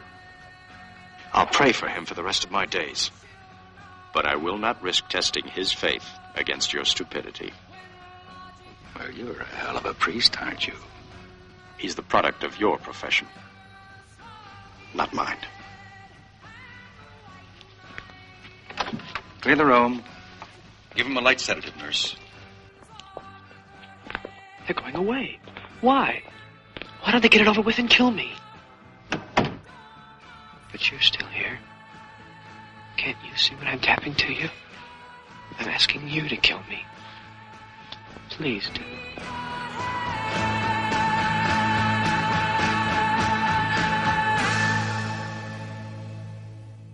Thousands of you in this country have had to leave your homes and be separated from your fathers and mothers. My sister, Margaret Rose, and I feel so much for you, as we know from experience what it means to be away from those we love most of all. We know, every one of us, that in the end all will be well, for God will care for us and give us victory and peace. And when peace comes, remember, it will be for us, the children of today, to make the world of tomorrow a better and happier place. My sister is by my side, and we are both going to say good night to you. Come on, Margaret. Good night, children. Good night, and good luck to you all. It's up to you not to heed the call of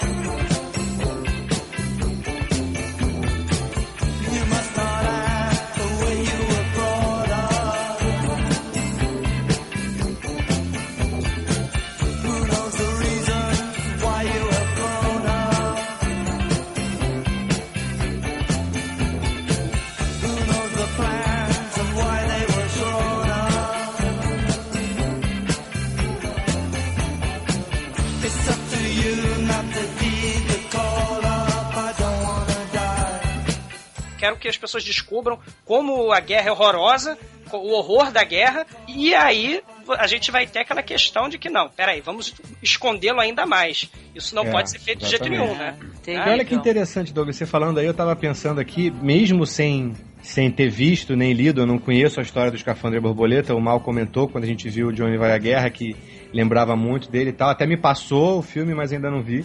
Ele fica todo paraplégico, ele não consegue se mexer, é muito parecido nesse sentido das limitações do homem, né, físico, e a mente da pessoa, né, agindo, tá consciente, né. E aí, pelo que o Mal falou aqui, que só conseguia, que ele ditava as cartas pelo piscar do olho, isso, eu pensei nisso, e aí pensei numa coisa que, de repente, é uma regra, uma outra relação boa que dá pra fazer entre esses dois filmes, que é uma regra que a gente, nós, pessoas normais, em ordem de querermos abraçar tudo que a gente pode ter como o que é conhecido como a vida, que é ter uma carreira, ter um conforto da casa, casar, ter filho, ter amigos e tal.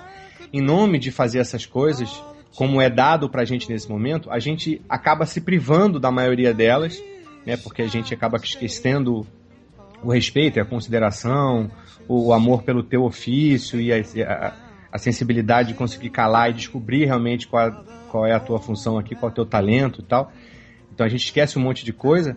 E aí, quando algumas pessoas são privadas dessa capacidade de ter o que a gente acha que é o bom da vida, né, como no caso do rapaz do escafandro e como no caso do Johnny, eles perdem um tipo de cegueira que, quando eles perdem, passa a ser urgente para eles querer explicar para todo mundo isso.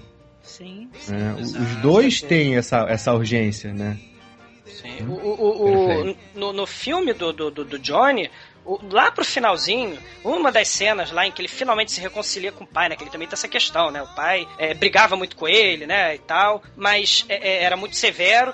Tem uma hora, você já não sabe, né? Se é verdade, se é ilusão, se é o remédio que tá fazendo efeito. O pai do Johnny chega lá e fala, olha, a gente se preocupa muito com a vida, né? Mas a gente não a aproveita como a gente devia. Isso é uma frase do pai do Johnny lá pro finalzinho. Finalmente eles se, na cabeça do Johnny, eles se reconciliam. Né? Porque isso é uma coisa incrível, né? No começo, é uma cena super forte também, quando o Johnny tá criança, que a gente também não sabe se é verdade ou se é uma lembrança ou se é uma invenção dele, que ele tá com a criança, ainda criança com o pai, e o pai fala da vara, que a única coisa que faz ele diferente das outras pessoas é aquela vara maravilhosa, que é até melhor do que a do vizinho lá, que tem mais condições e tal. E ele fala, mas você me ama mais do que a vara. Ele fala, claro que não, eu amo a vara mais, a vara me faz muito mais especial do que você. Qualquer um pode ter um filho que nem você, mas... Ou seja, outra entrelinha aí do que interessa muito mais a posse, né, o ser, do que o ter. E no final, aquela coisa linda, que ele fica sufocado para contar a verdade pro pai, e aí finalmente ele arranja coragem para dizer pro pai que perdeu a vara dele, que procurou muito e tal. E o pai dá um abraço, né? Ele fala, não, meu filho, não vamos brigar, estragar nossa última noite juntos por causa dessa coisa. E aí a gente não sabe se é da cabeça dele ou não, mas não interessa. O pai, se o pai fala que é a última noite deles, dá para entender de repente que ele logo depois ia ser convocado, né? Ele ia lá para se alistar, ou já tinha sido se alistado e já ia ser chamado finalmente. E aí finalmente o pai entende que, bom, colocadas as coisas nas devidas proporções, foda-se a vara, né? Sim, com certeza. Exato. E quero fazer só um link agora com o Magnolia, né? Quando o Jim, né, o John C. Reilly, perde a arma, né? O desespero que ele entra quando ele perde a arma. E até citar o John Roberts, né? Que também tá na Magnolia fazendo um papel espetacular. Ele é o pai do Tom Cruise, né? Não, exatamente. Isso. Ah, meu Deus do céu. Tem as visões também com a namorada, né? Que ele começa a lembrar dela, ela mostrava um quadro pra ele, né? Que tinha umas colunas, né? E tal. E nas visões dele, né, Marcos? As colunas aparecem mais cheias, crivadas de balas, né? Ela fica falando pra ele, eu tive que casar e tal, eu não lembro mais de você e tal. Ele pergunta em que ano que eu tô, né? É muito interessante também essas imagens onde ele revê tipo uns destroços, né, do quarto dela, né? O quarto onde eles fizeram amor, né? É uma coisa engraçada, porque no início do filme, quando aparece ele no quarto da da namorada e tudo, que o pai deixa os dois dormirem juntos porque ele tá indo pra guerra, o quarto ele tem uma decoração que chega a ser exagerada, né? Aquelas flores coloridas no papel de parede, o hobby vermelho dela. A gente acaba prestando muita atenção no quarto por conta da decoração meio exagerada dele. E depois esse quarto aparece completamente destruído, como se ele tivesse sido atingido pela mesma bomba que atingiu o Johnny, né? O quarto está em ruínas. E aquelas colunas ali daquele jardim que tem num dos quadros que a menina tem na parede, elas estão realmente carcomidas de bomba e de tiro de metralhadora, né? É uma coisa assim muito chocante de se ver, porque no final das contas é isso aqui, os sonhos deles, as esperanças que o Johnny e a namorada tinham foram destruídos por bombas e metralhadoras mesmo, né? Pra essa horrorosa da guerra, né? E talvez na cabeça do Johnny ali nessa fantasia ele tá pensando, será que a guerra também não atingiu meus entes queridos, né? Eu tô aqui, eu não sei, né?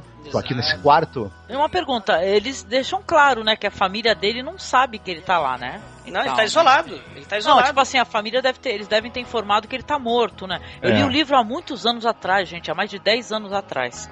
Eu não lembro exatamente se a família tá ciente, eu acho que eles não sabem de nada. Não, obviamente dado como morto, né? Ou dado como morto ou a ficha desaparece, né? Olha. A ficha de alistamento, né? Bom, enfim. I was a child who ran full of laughter. I was a child. É terrível, né? Isso, meu Deus. O livro, ele tem mais detalhe para as histórias da namorada com ele, que a namorada vai trair ele, né, com outro rapaz e tal. Tem mais dessas historinhas da biografia dele, né, do Johnny. Depois é que vai ter mais a questão O livro é dividido em morrer e viver, né. A primeira parte, você contaria a história dele enquanto ele tá no hospital. Depois ele se descobre naquela situação e até um pouco conformado com aquela situação, mas tentando mudar, né? Tentando lidar com o mundo externo, né?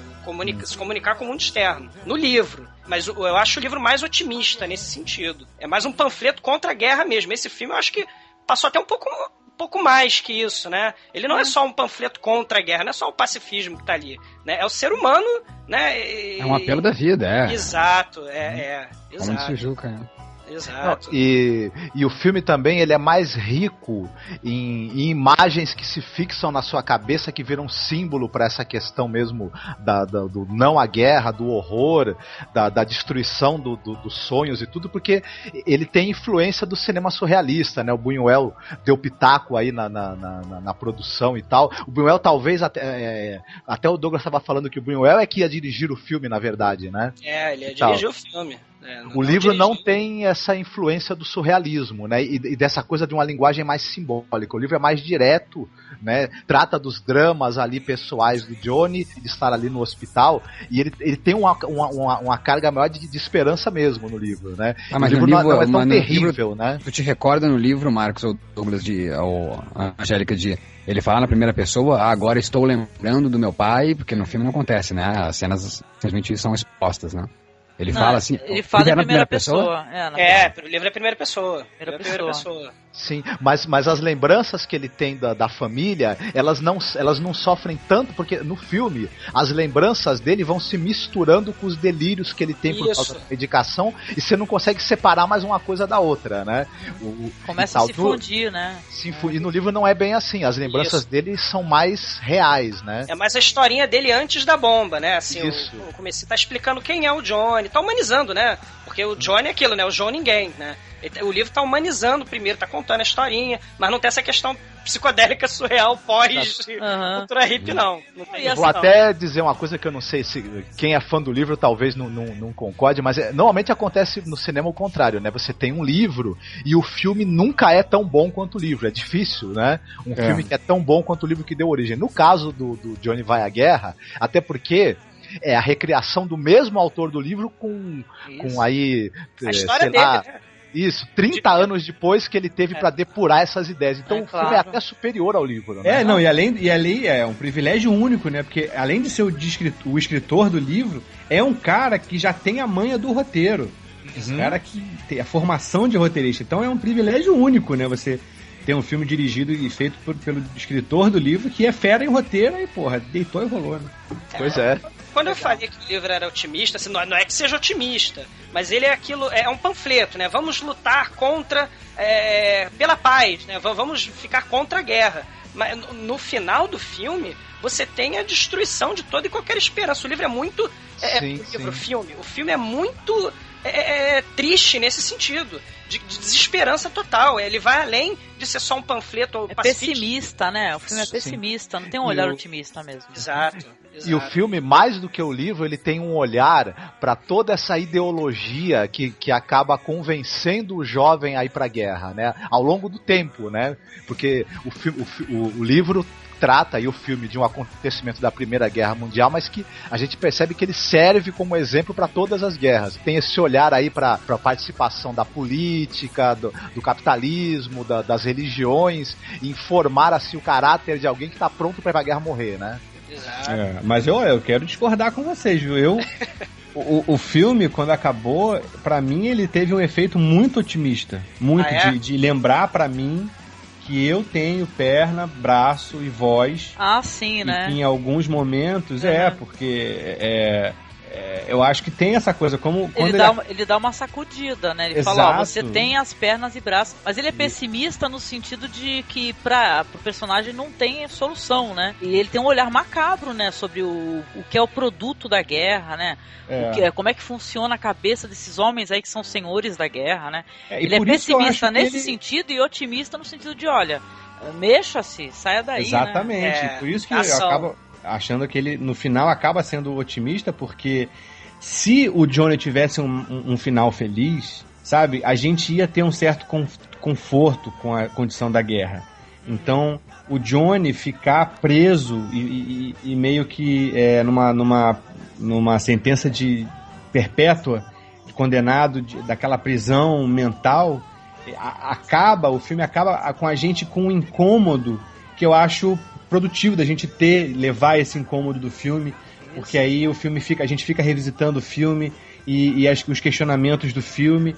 Se ele tivesse um final feliz e fechasse ali um círculo de sofrimento e que fosse terminado, a gente ia acabar o filme com alívio. E não, cara, esse filme não foi feito pra gente ter alívio, esse livro não foi escrito pra gente ter alívio. Exatamente, não, ele é pra deixar angustiado mesmo, né, pra te fazer pensar, né. Imagina se fosse feito em 39 esse filme. Imagina o poder desse filme. Sim, com certeza. O livro já é poderoso, né? Considerado um dos maiores livros americanos do século XX. Imagina ver a imagem daquilo, né? Mas a mensagem do autor, né? Que ele conseguiu publicar o livro antes da Segunda Guerra Mundial, né? A mensagem dele, infelizmente, não foi longe, né? Porque 2 anos depois os Estados Unidos entrou, né? Na guerra, né? E tal, né? E a mensagem não foi difundida o suficiente, né? Mas o Dalton Trumbo, ele não quis que o livro fosse republicado durante a guerra, porque no final das contas, ele como muitas outras pessoas, né? Durante a Segunda Guerra Mundial e diante dessa questão do horror ao nazismo, ele até talvez tenha achado justificável, né? O enfrentamento contra o eixo, né? Depois que o tempo passa, a gente vai revendo essas coisas e vai repensando, né? E vendo que que os aliados também cometeram atrocidades e horrores, né? Haja vista a bomba de Hiroshima, por exemplo, e Nagasaki, né? Ou o próprio medo, afinal ele era blacklisted, né? E tal. Então ele paranoia, medo, né? E tal. Um entregando o outro. O Dalton Trumbo escreveu 2 prefácios, né? Um em 59 e um em 70, né? O de 70 é na época lá, a culminação com os protestos da Guerra do Vietnã, aquele movimento Paz e Amor, né, aquela coisa toda, mas ele fala, no primeiro prefácio de 59, que ele falou, olha, o Johnny vai à guerra é exatamente o tipo de livro que não deve ser reeditado até terminar a guerra, né, e os editores concordaram com ele. Ele fala isso mesmo, é o que o Marcos está falando mesmo. O livro não era para ser reeditado até o final da guerra. E aí em 59... né, já movimentos sociais de contestação, né, da paranoia, da Guerra Fria, ameaça exatamente, vocês falaram da bomba atômica, aquela ameaça que estava tão no cotidiano das pessoas. Aí o diálogo porque é um momento de guerra irracional, né, você não tem debate, você não tem, né, você tem propaganda de um lado, propaganda do outro. He's fighting for democracy, he's fighting for the Reds, he says it's for the peace of all. Depois desse período, né, de guerra mesmo, aí você vai começar a ter mais questionamento, vai ter já os movimentos sociais vão se intensificar e vão culminar com os protestos lá da guerra do Vietnã, onde o livro e o filme vai sair em época perfeita, né? Vai ser o símbolo desse tipo de luta, né, ideológica, né, contra a guerra, etc. Né? O Juca estava comentando aí sobre a maneira, né, como apresentam pra gente o Johnny e tal, naquela cama, como é que seria, né, como é que seria a gente explicar isso pra alguém. Olha, eu tenho um roteiro que o cara fica o tempo todo deitado numa cama e ele fica lembrando e tal dos fatos e tal, mas ele tá sempre numa cama, né, e tal. Eu queria citar, eu até coloquei um link pra vocês aqui no chat, não sei se vocês chegaram a conferir, que tem peça off-Broadway, né, e o cara, ele fez ele de pé, não sei se é um monólogo e tal, mas aparece o cara andando pelo palco e tal, acho que na memória dele talvez pra poder expor os sentimentos dele, né, mas totalmente diferente com aquele ator, eu conheço ele de algum filme, só que agora me fugiu, Ben Mackenzie, olha lá, Off-Broadway parece que não fez sucesso e tal, mas é interessante, né, não sabia, eu fiquei imaginando como é que pode ser uma peça de teatro, né, Johnny vai à guerra, a peça de teatro. Tem uma radionovela de meia hora, lá em 1938, né, que a gente tá falando só do livro, mas teve em 1938, 39, uma coisa assim. O James Cagney vai ser o Johnny, ele vai ler o livro como se fosse uma radionovela, meia hora. Tem num DVD que eu não tenho, que é importado, do Johnny vai à guerra. Né? É bem interessante isso. As outras mídias também, né? Não é só o livro, não foi só o livro, né? Mas depois vai ser aclamado, né? Vai ter livro, vai ter filme, vai ter peça de teatro, videoclipe, exatamente. Né? Vai se adaptar às gerações, né? Jovens, né? Sensacional. Não, o próprio documentário que você citou aí no começo do podcast, eu tava dando uma fuçada no YouTube, né? Vendo uns trechos, né? Pô, é muito interessante. Tem a leitura das cartas que ele escrevia. No exílio, Isso, no exílio e tal, pra mãe de amigos falecidos e tal, o Michael Douglas falando, né, sobre isso, esse negócio dele ser o Robert Irish, é isso? Robert Rich. Rich, né? Não sei se é uma brincadeira esse Rich, né, de rico também, né? Pelo que eu li, parece que esse nome era do filho de um produtor, entendeu? De algum dos filmes que ele roteirizou, né? Mas aí fica o pseudônimo, né? Não era só isso, não, eram outros também, né? Até de mulher, ele usava até pseudônimo de mulher também, né? Esse documentário é bacana porque tem o Liam Neeson, tem o Donald Sutherland, tem o Michael Douglas, que você falou, Nathan Lane. Sim, Paul Giamatti, tem gente boa beça lendo essas cartas, essas coisas. Qual é o nome do documentário, Douglas? Trumbo, 2007. Muito bom, muito bom. É do filho dele, né? O filho dele é que se levantou pra fazer, né, e organizar, e saiu, né? Ficou muito bacana. O filho dele, ele todo esse período que o pai dele foi perseguido e tal, porque por causa do comunismo e tal, ele levantou toda essa documentação, e nesse documentário mesmo tem várias imagens dele, entrevistas do Dalton Trumbo também. É bem curioso. A memória da infância dos filhos, né, do Dalton Trumbo, né, tem uma cena interessante. A filha do Dalton Trumbo, né, ela com 3 anos, 4 anos, uma coisa assim, pai, você ganhou o Oscar, por que você não vai lá pegar? Ele, eu não posso ir, né? e depois de 30 anos, sei lá, finalmente o Oscar tá lá, né, na prateleira da filha, que ele prometeu. A Mitzi, né, o nome da filha. Exato. Que legal. É bem interessante isso. Tem muitas passagens assim, vinculadas à família mesmo, né? Porque é bem familiar, né? É o filho do Dalton Trumbo, né? O responsável, né? É bem bacana.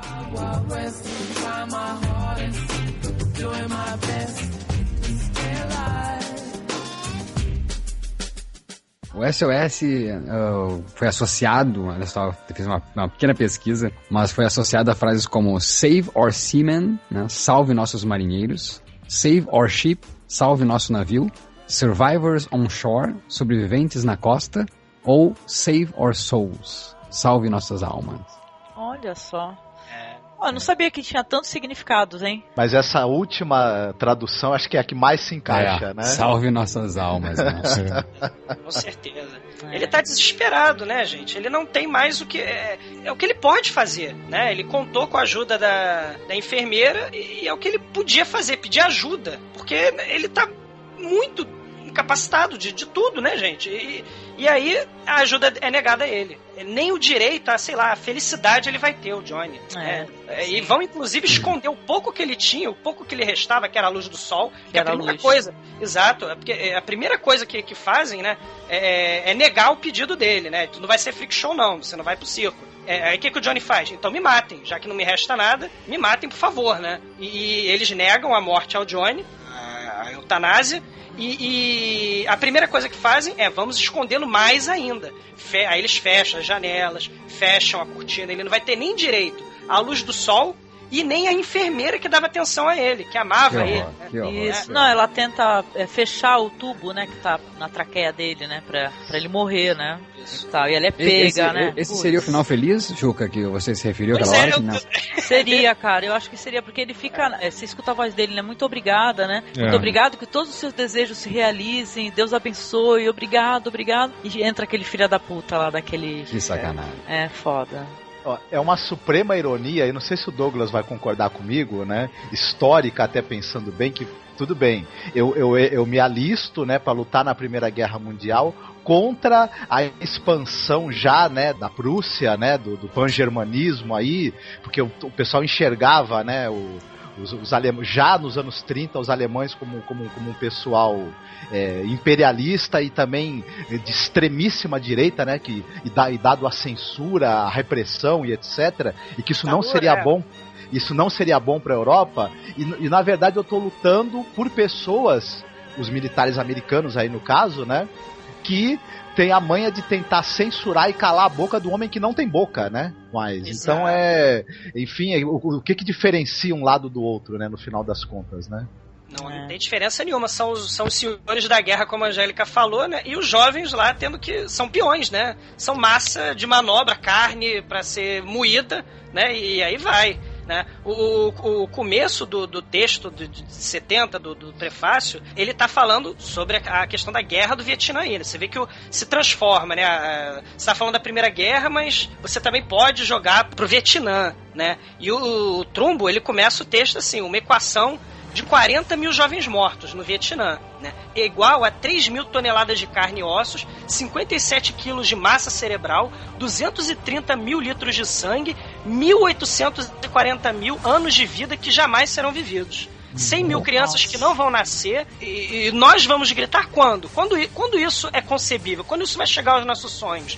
A gente não sonha com isso, porque isso é terrível, que a gente não quer pensar sobre isso, né? Ele já tá, livre, a história se passa na Primeira Guerra, mas você vê que tá se repetindo como farsa a história, né? Você vê que a guerra do Vietnã tá aí, e ele tá criticando com o Johnny, com a obra dele, a bestialidade, a imbecilidade que é a guerra. Que no final do filme do Johnny também ele mostra os números das guerras entre 1914 e os anos 70, né? E termina com aquela frase, né? Que é doce e honroso morrer pela pátria, enfim. O que eu ia comentar é que eu tive com um amigo esse final de semana e comentei com ele do podcast que eu ia ver o filme e tal. E aí ele falou, sim, eu li, esse filme foi feito pra guerra do Vietnã, né? E eu falei que realmente eu não sabia.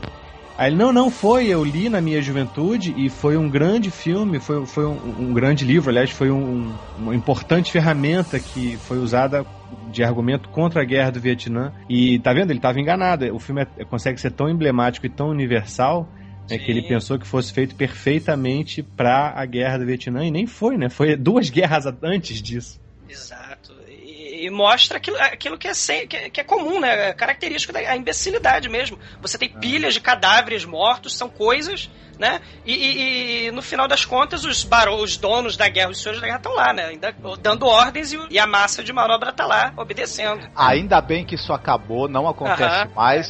Nós não estamos engajados numa guerra pelo petróleo e tentando barrar a expansão do islamismo, né? Ainda bem que nada disso está acontecendo. Não tem tortura, assassinato e violência contra civismo no Afeganistão nem no Iraque. Tá bem. O capitalismo é uma geração espontânea, né? Ele tá aí porque a gente escolheu, é uma escolha consciente. E todas as informações estão aí, né? Nada tá escondido, separado dentro de um depósito, né? tá tudo às claras, né? E o acúmulo de bens materiais trouxe a felicidade para todos, né? Exatamente. Ai, meu Deus, tá mais angustiante esse teste do que o filme. Vamos acabar. Rosie, about 10 million of us today marching. Around the world, millions of people don't want this war. We've never gotten justice through war. We don't believe the lies being fed to us through the media. Y'all speak with one voice for me. Vou mostrar uma ironia. A ironia é incrível que Se Metallica, então, usou dessas imagens para fazer um apelo, então, à paz e tudo, o filme 11 de Setembro, do Michael Moore, mostra soldados americanos no Afeganistão ouvindo Metallica no MP3 para dar tiro. Como se fosse em videogame, né? Que eles usam os tanques como se fossem videogame, né? Matando os árabes, exatamente. Caraca. Não, e tem uma cena clássica que mostra o Metallica, né? Caraca, pode crer. Meu Deus. É verdade. Nossa senhora. Tem o videoclipe do Metallica, aproveitando que vocês falaram nisso, um mais recente, em que aparece os soldados americanos, acho que Iraque, também né? no Iraque, e aí eles para um carro que tá com problema, eles ficam pensando que pode ser um terroristas, ou o pessoal querendo atacá-los ou não, mas no fim resolvem não atirar e ajudar o pessoal lá, a mulher e o rapaz que estão com o carro com problemas lá, que são iraquianos. Porém, a música se chama O Dia Que Nunca Vai Chegar, que já é uma ironia, que isso aqui, na verdade, aquilo não acontece. O que acontece é o contrário, né? É o pessoal, na dúvida, atira primeiro e pergunta depois, né?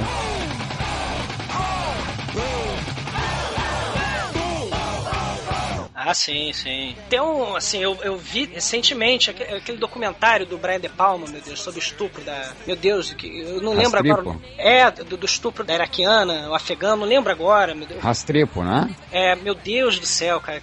Não, o Restrepo é um documentário sobre, no Afeganistão, a tomada de um vale, né? Que foi chamado de Restrepo porque era nome de um dos soldados americanos que morreu na tomada desse vale. Só que é uma beleza, né? Que morrem 16 mil afegãos e acho que 6 americanos, né? Pra você ver como é que a guerra tá difícil, né? Eu assisti, os caras querem que a gente fique chorando porque morreu uns soldados lá, né? E tal, né? Um dos soldados... Tipo assim, um soldado é atingido, mas eles mataram uma vila inteira, né? Isso. Então é meio foda esse documentário aí. Um míssil atinge uma casa onde o pessoal tinha pegado as crianças da aldeia e levado para aquela casa por conta do bombardeio. E o míssil atinge justamente aquela casa e tem a cena das crianças no chão enfileiradas uma do lado da outra, né? Queimadas. And I heard, as it were, the noise of thunder. One of the four beasts saying, "Come and see."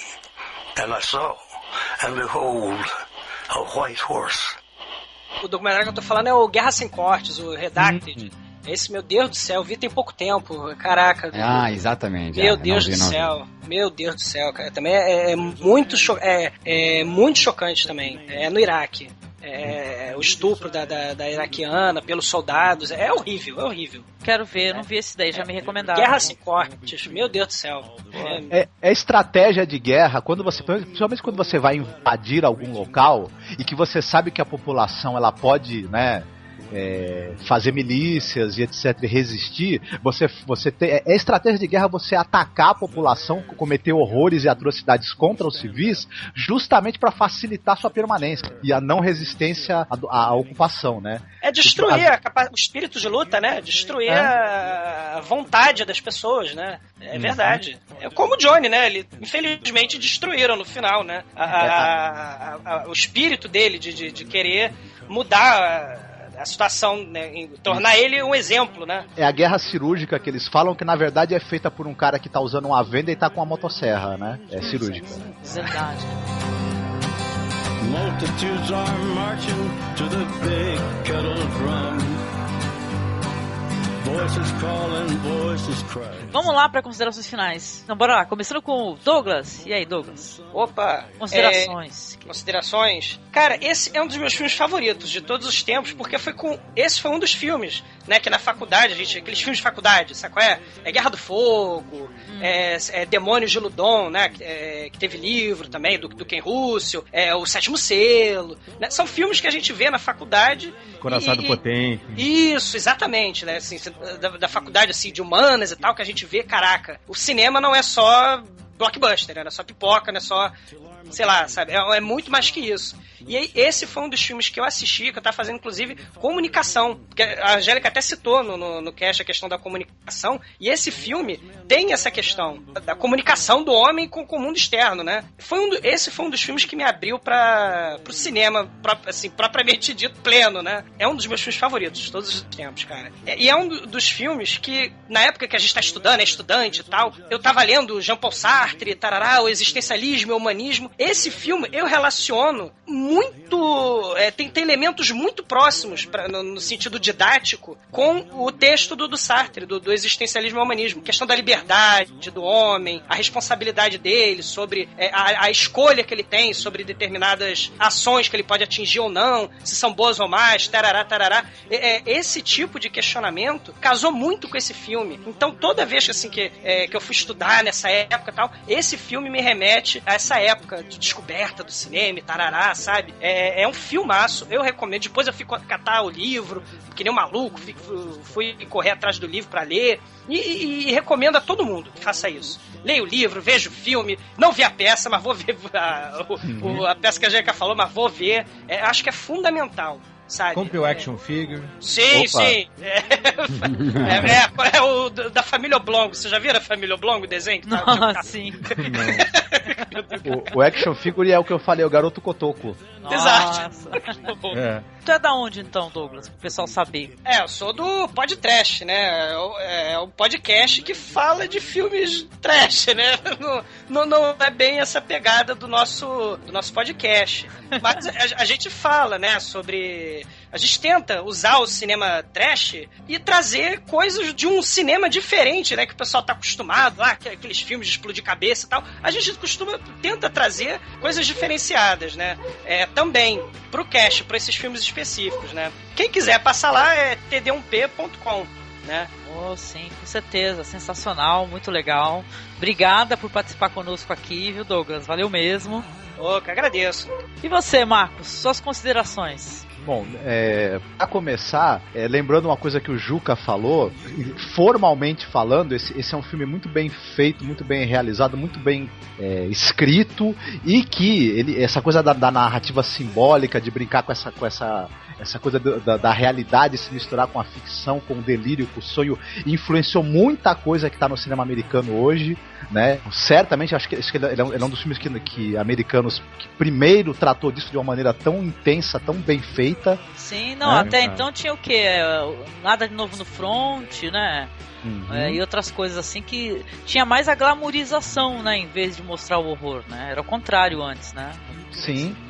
E além de tudo, ele é um tremendo de um desestímulo ao militarismo, à guerra, ao patriotismo estúpido, né? A estreiteza de visão e tudo. Tem muita gente por aí hoje em dia pregando pra juventude, viu? Subindo no palanque, subindo no púlpito e pregando, né? Querendo produzir essa bucha de canhão, essa massa de manobra aí que vai pra guerra, se explodir, enfim. Então eu acho que é importantíssimo, viu? É pra passar em escola, pra ser redescoberto pela... É um filme que pra mim, principalmente, ele tem muito a dizer pra juventude, né? Os mais novos. Então... É isso, eu tinha assistido uns anos atrás, tinha lido o livro, foi um grande prazer revê-lo e conversar com vocês sobre ele, viu? Porque acabou me trazendo outras visões desse mesmo filme, dos assuntos dos quais ele trata, que são assuntos que eu também acho muito importantes, viu? Então é isso aí. Não deixem de conhecer essa obra, né? Sim, obrigada, viu, Marcos? Você, Mal, como é que foi a experiência aí? Então, aterrorizante. Eu lembro quando eu fui pro exército, me falavam assim, ó, pra me alistar, né? Vai bem cedo.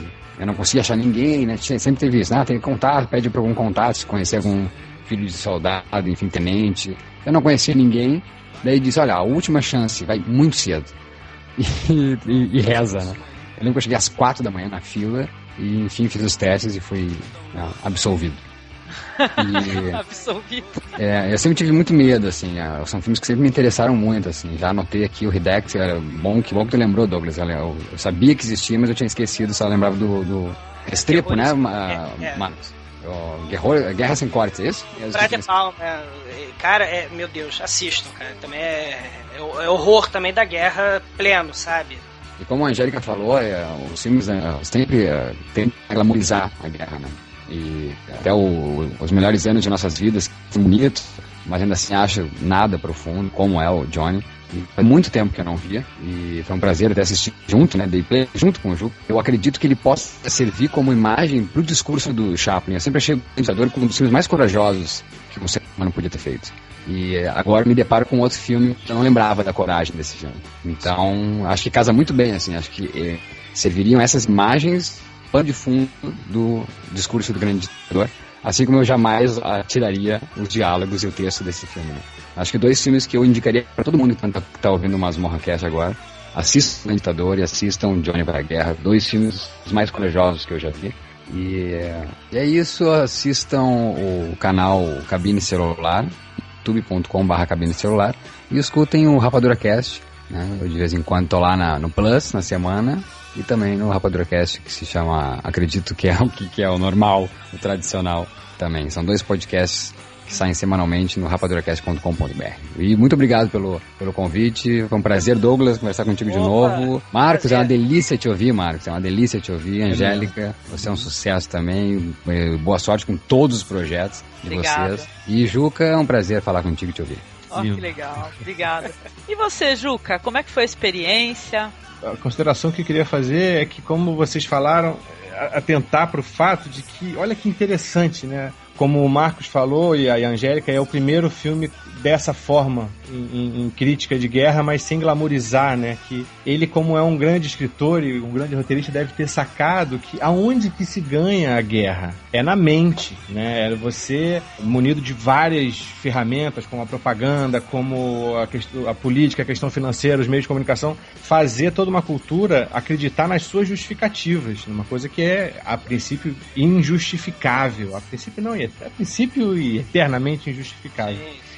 E aí ele trouxe a guerra, mas não precisou, porque quem glamourizava a guerra e quem mostrava os horrores da guerra assim por imagens chocantes, caía no erro de fazer imagens de uma coisa que já foi muito bem justificada. Então ele falou, não adianta lutar contra essa galera nesse campo aqui, porque a guerra não tá aqui, tá na mente. Então ele foi lá pra mente, e ele, nos delírios do Johnny, ele foi, se não derrubando, mas para quem quer alguma chance, então pelo menos relativizando todos os pilares que justificam a guerra, que é a igreja, as instituições oficiais, a família, e aí conseguiu relativizar os reais valores, né? Deu uma rasteira primeiro no que a gente chama aqui de realidade, para a gente realmente questionar com os melhores argumentos que valem a ser questionados, que é a gente tá, o coração tá feliz fazendo isso, a gente tá amando aqui. Uma hora ele fala, né, que eu não sei o que é real, na hora que ele tá discutindo lá a realidade, ele fala que o real é o amor. Então ele cita isso textualmente, o real é o amor. E consegue dar uma rasteira na realidade para aí sim questionar os horrores da guerra e o desperdício de energia e de coração e de humanidade que é isso tudo. E parabéns para ele, parabéns pra gente também conversar sobre um cara que vale a pena ser lembrado, que é um pensamento que não morre, mas que de vez em quando, de geração em geração, vem um camarada e consegue falar com felicidade, né? E ele foi um deles. Sim, fantástico. Obrigada, Juca. Eu queria dizer que eu não gostei da apresentação do Mal, então eu vou falar também uma coisa. O Maurício Saldanha é um amante do audiovisual, que ama o cinema e ama trocar. Então, quem quiser ouvir os comentários dele sobre os filmes que ele assiste, geralmente os filmes que estão passando, acho muito legal. Ele perde um tempo de chegar em casa. E antes era no próprio cinema, no calor da emoção, mas enfim, agora é mais legal que tenha o cuidado da edição, então troca uma ideia. Eu vi o do Ditador e adorei, eu tenho que falar isso agora aqui. Muito bom. Parabéns, Maurício. Obrigado. Excelente mesmo. E uma coisa, Angélica, falando que eu achei muito legal também, que eu não lembro, não sei se você já viu, se vocês já viram, mas recomendo. O Mal pegou um monte de amigo, editou o discurso todo do ditador, falado por vários amigos diferentes em cada pedaço. Ficou muito bonito. Olha, não, ainda não vi isso não. Recomendo, é um vídeo que eu acho muito legal dele. Vou ver. Então, e aí também o rapaz grava lá o podcast do Cinema com Rapadura, que eu também faço parte, e também conversamos sobre cinema, e é mais pop, né? É uma levada mais pop, é gostoso também, mas é sempre um prazer poder falar de filmes assim. Agradeço muito a vocês pela nossa conversa. Te agradeço de novo, Angélica, por me fazer rever filmes que realmente valem ser revistos, e é sempre diferente a leitura que você tem. E as minhas considerações são muito parecidas, né, com as considerações de todos os amigos, né? O filme, pra mim, né, ele veio ao meu conhecimento também com o clipe, né? E uma amiga também que chegou e falou assim, olha, você tem que assistir o filme. Eu fui assistir o filme, li o livro, né? Tive a oportunidade de ler o livro. Achei que ele é muito importante junto com outros filmes também, como Vai e Veja, né? O do Eren Klimov, o Glória Feita de Sangue, tantos filmes assim, né? Que tem esse negócio de não há glamour na guerra, né? Você não vai se vestir de glória na guerra, você vai morrer, né? Você vai sofrer e vai voltar traumatizado, né? Da guerra, isso sim, né?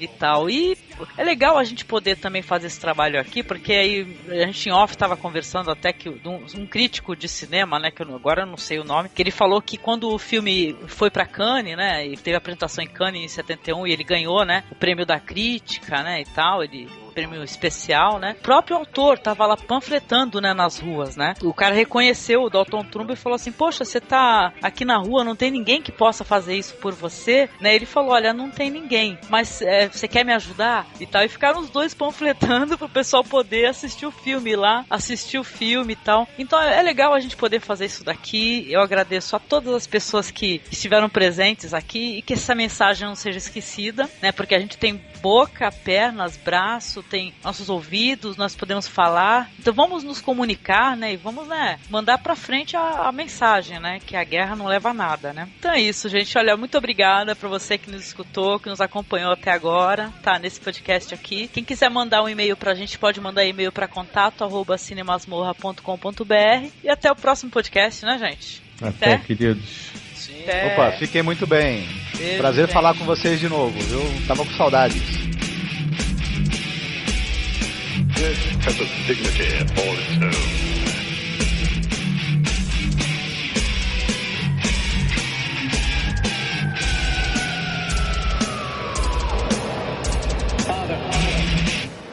I need help. I'm in terrible trouble and I need help. Don't you remember when you were little? How you and Bill Harper used to bring a wire between the two houses so you could telegraph to each other? Still remember the Morse code? Darkness imprisoning me. All that I see, absolute horror. I cannot live, I cannot die. Trapped in myself, fighting my only fear. It's Morse code. For what? SOS. Help.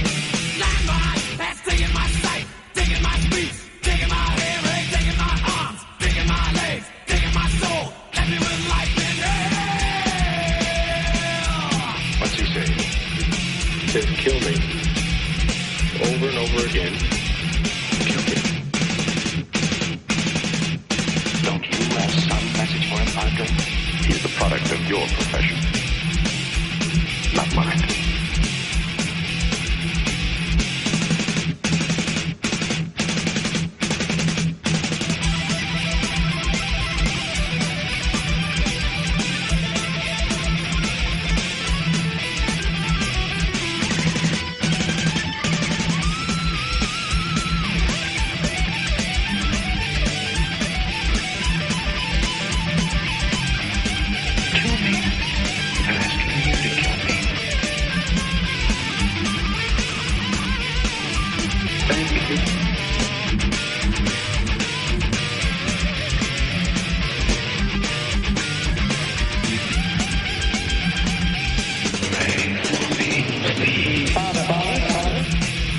Each man faces death by himself. Alone. Goodbye, Father.